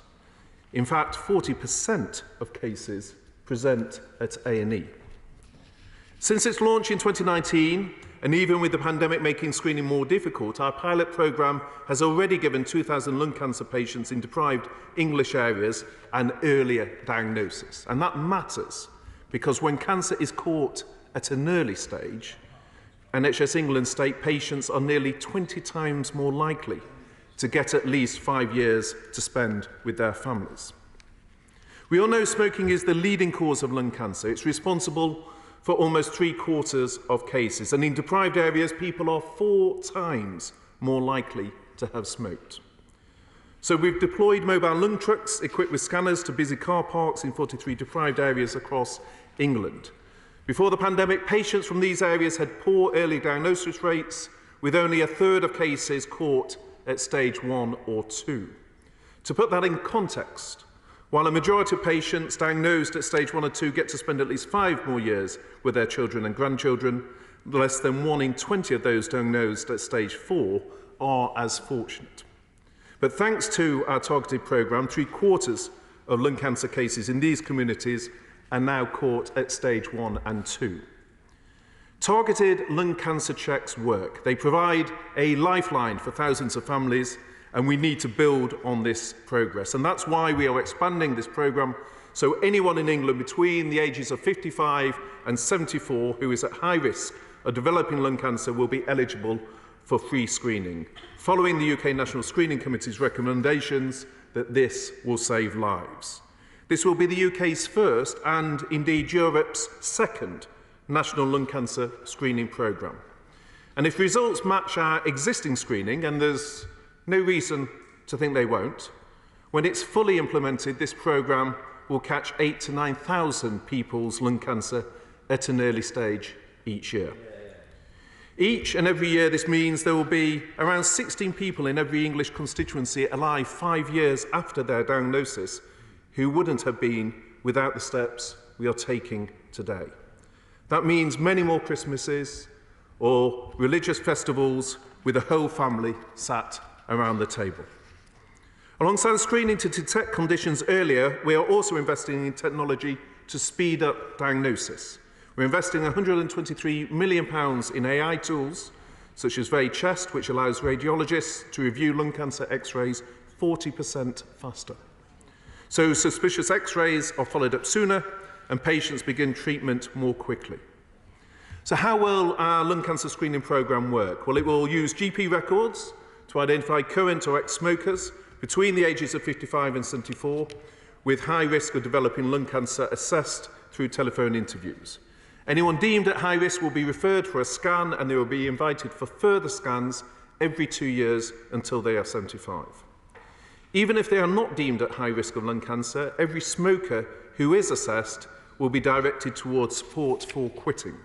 Because despite smoking in England being at its lowest rate on record, tobacco remains the single largest cause of preventable death. And by 2030, we want fewer than 5% of the population to smoke. That's why in April we announced a robust set of measures to help people ditch smoking for good, with 1 million smokers being encouraged to swap cigarettes for vapes in a world-first national scheme, with all pregnant women being offered financial incentives to stop smoking, and HMRC cracking down on criminals who profit from selling counterfeit cigarettes on the black market. This lung cancer screening programme has been a game changer for many patients, delivering earlier diagnosis, tackling health inequalities and saving lives. We're taking a similar approach to tackle obesity, the second biggest cause of cancer across the UK. The pilot we announced earlier this month will ensure patients in England are at the front of the queue for innovative treatments by delivering them away from hospital in community settings. Together, this shows our direction of travel on prevention, which is focused on early detection of conditions through screening and better use of technology to speed up diagnosis and then treatment. Because identifying and treating conditions early is best for patient outcomes and for ensuring a more sustainable NHS for the future for the next 75 years. I commend this statement to the House. Shadow Secretary of State, Wes Streeting. Thank you, Madam Deputy Speaker. Before I begin, I'd like to take this opportunity to pay tribute to the life of Margaret Macdonagh, Baroness Macdonagh of Mitcham and Morden. Margaret was the first woman General Secretary of the Labour Party and the best. A political organiser second to none, kind, compassionate and made of steel. I am one of so many people throughout the Labour Party and the Labour movement who've benefited from Margaret's kindness, generosity and wisdom. She was a friend, a mentor and a political hero. And it breaks my heart that so many glioblastoma victims, like Margaret, have no hope of treatment and a diagnosis means a death sentence. So in sending, I'm sure, condolences from across the House to Margaret's sister, our honourable friend, the member for Mitcham and Morden, the best tribute we could make to Margaret and the best condolences we could offer her sister and family is to unite across the House and resolve to do everything we can to make the breakthrough discoveries we need so that other people like Margaret do not receive this devastating death sentence. Can I also join the Secretary of State in paying tribute to the late James Brokenshire, who was unbelievably kind to me when I went through my own cancer diagnosis, even more generous given what he was going through, which was so much worse. And I thank the Secretary of State for advance sight of the statement. Lung cancer patients in this country are less likely to survive than patients in most European countries. Why? because patients today find it impossible to get a GP appointment. On receiving an urgent referral, they wait too long for a scan, and on receiving a cancer diagnosis, they wait months for treatment. And before the government blames COVID, the target for patients to start treatment within 62 days of referral has not been hit since 2015. And Madam Deputy Speaker, the Secretary of State wasn't joking when he said he's not announcing anything new today. The programme announced today won't be fully rolled out until 2030. So after 13 years in government, they aren't announcing action today, not even for the next Parliament, but for the one after that. So can I thank the Health Secretary for making commitments for a second-term Starmer government to deliver? On the workforce, Madam Deputy Speaker, the problem with this plan is that the NHS simply doesn't have the staff to deliver it. The Prime Minister and the Health Secretary have been all over the media setting out the upcoming workforce plan, although they have not yet said a word to the House. Yeah, that's right. Is this why it is going to take 7 years to roll out this screening programme? Because they have no plan to bring down NHS waiting lists today. We've been waiting almost as long as we've been waiting for the Right Honourable Member for Mid-Bedfordshire to hand in her resignation and call a by-election. And while the Health Secretary writes the Labour Party's 2028 manifesto, junior doctors who treat lung cancer patients are due to walk out on strike for 5 days. More than 650,000 operations and appointments have already been cancelled due to NHS strike action. Isn't it time for the Health Secretary to accept that he's failed, step aside and call in the Prime Minister to finally meet with junior doctors? If the Prime Minister has time to negotiate gongs for cronies with Boris Johnson, he's got time to meet with junior doctors. And today we learned the National Cancer Research Institute announced it will be closing after 22 years due to, and I quote, uncertainty in the wider economic and research environment. There is still so much we don't know about cancers, so many treatments still to be discovered and developed, yet clinical trials have fallen off a cliff in recent years. Can the Health Secretary say what impacts he expects this closure to have on cancer clinical trials? And finally, Madam Deputy Speaker, after 13 years of Conservative rule, the verdict is in. The King's Fund report today reveals that the NHS has fewer CT and MRI scanners than other advanced countries, strikingly low numbers of clinical staff. That also explains why they found the NHS was hit harder during the pandemic than other healthcare systems. It's not just they didn't fix the roof while the sun was shining, they dismantled the roof and ripped up the floorboards. And it also helps to explain why patients in this country are less likely to survive treatable conditions such as breast cancer and stroke than those in comparable nations, and why we have one of the lowest levels of life expectancy. The King's Fund summed it up with something of an understatement. The NHS has seen better days. Isn't it the case that the longer the Conservatives are in power, the longer patients will wait? Just before I call the Secretary of State, I would say to the Right Honourable Gentleman, I think the whole House will join him and join me in sending our condolences to the Honourable Member for Mitcham and Morden in these circumstances. Secretary of State. Mr. Speaker, on behalf of Her Majesty's Government, may I echo your sentiments and that of the Shadow Health Secretary, both in sending the House's condolences to the member for Mitcham and Morden, and also the fond remembrance for Margaret MacDonald. She played a pivotal role, I know, in the 1997 landmark election for the party opposite. I know her loss will be very keenly felt on those benches, but also much more widely across the political spectrum. The Honourable Member raised a number of issues. One he didn't particularly, on an issue I think generally in terms of screening of which there is much consensus in the House, but one he didn't particularly note was the importance of this programme in closing health inequalities. It is the fact that the detection of stage 1 and stage 2 cancers and the impact that has, quite remarkable impact that has on survival rates, is one that has been targeted to those areas with the highest smoking rates and therefore those areas with the most deprived communities. And I would hope, again, that is something on which there could be quite wide consensus across the House. as a real benefit of this programme. And that is why I think today's announcement, taking it from a population of 15% to 40% over the next 18 months and 100% over the years ahead, is so welcome, because this is a series of measures that have proven to be effective and have quite remarkable evidence in terms of the survival rates that they generate.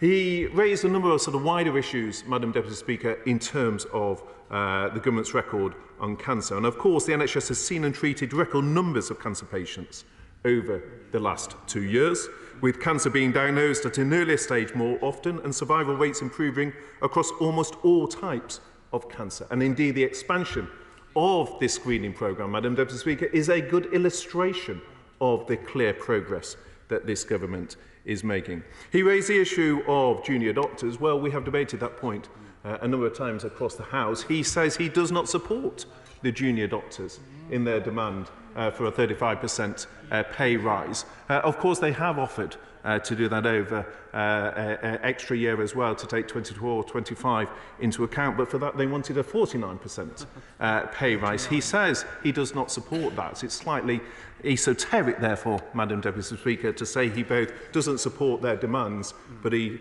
criticises the government for not meeting those demands.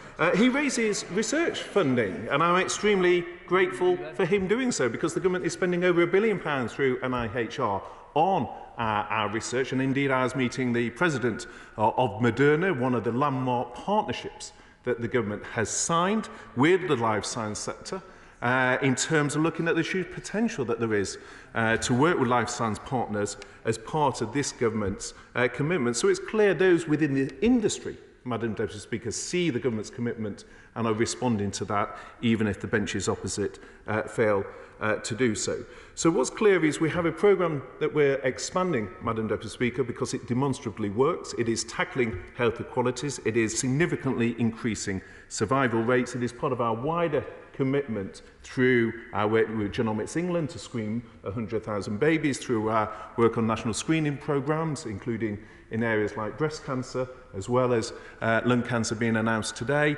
And in terms of the use, the better use of early detection, HIV screening being an issue the chair of the Health Select Committee raised last week with me, that early detection is having clear results, and it is through that we are diagnosing more, and that is why survival rates are improving across almost all types of cancer. Chairman of the Select Committee, Steve Bruff. I remember dear James Prigozhin saying exactly that quote the Secretary of State repeated in the House, and James made this happen.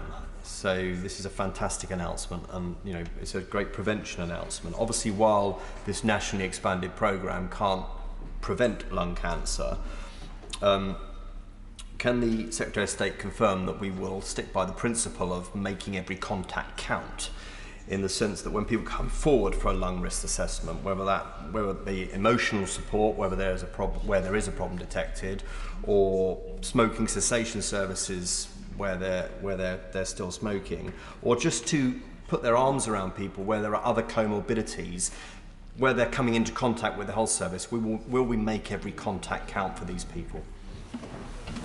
Well, first, Madam Deputy Speaker, I know my honourable friend was a health minister at the time that James was raising these points, so I know he has taken a very close personal interest in this issue.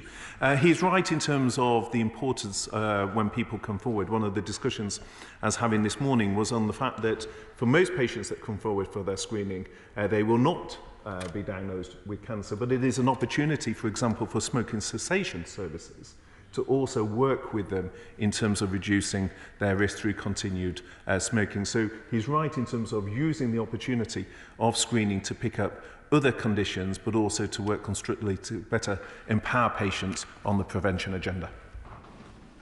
Rachel Master.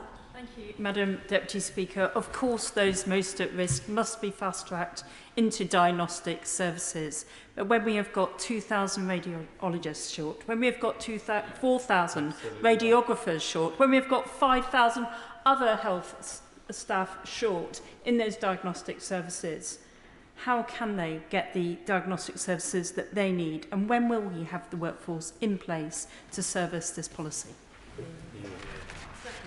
Well, clearly, the earlier we detect cancer, the less pressure that puts on the workforce. Obviously, there's much more work involved in the treatment of a later cancer than there is an earlier cancer, but it is also why we are investing through our community diagnostic programme, 108 community diagnostic centres already open, delivering 4 million additional tests and scans as part of that wider investment, the 8 billion that is going into our electives recovery, but over 5 billion into that capital programme. So yes, the workforce plan is a key part of that, but so is getting the CT scans and the other equipment in place. That's exactly what our community diagnostic programme is doing. It's also what our screening programme, through announcements like today, are furthering.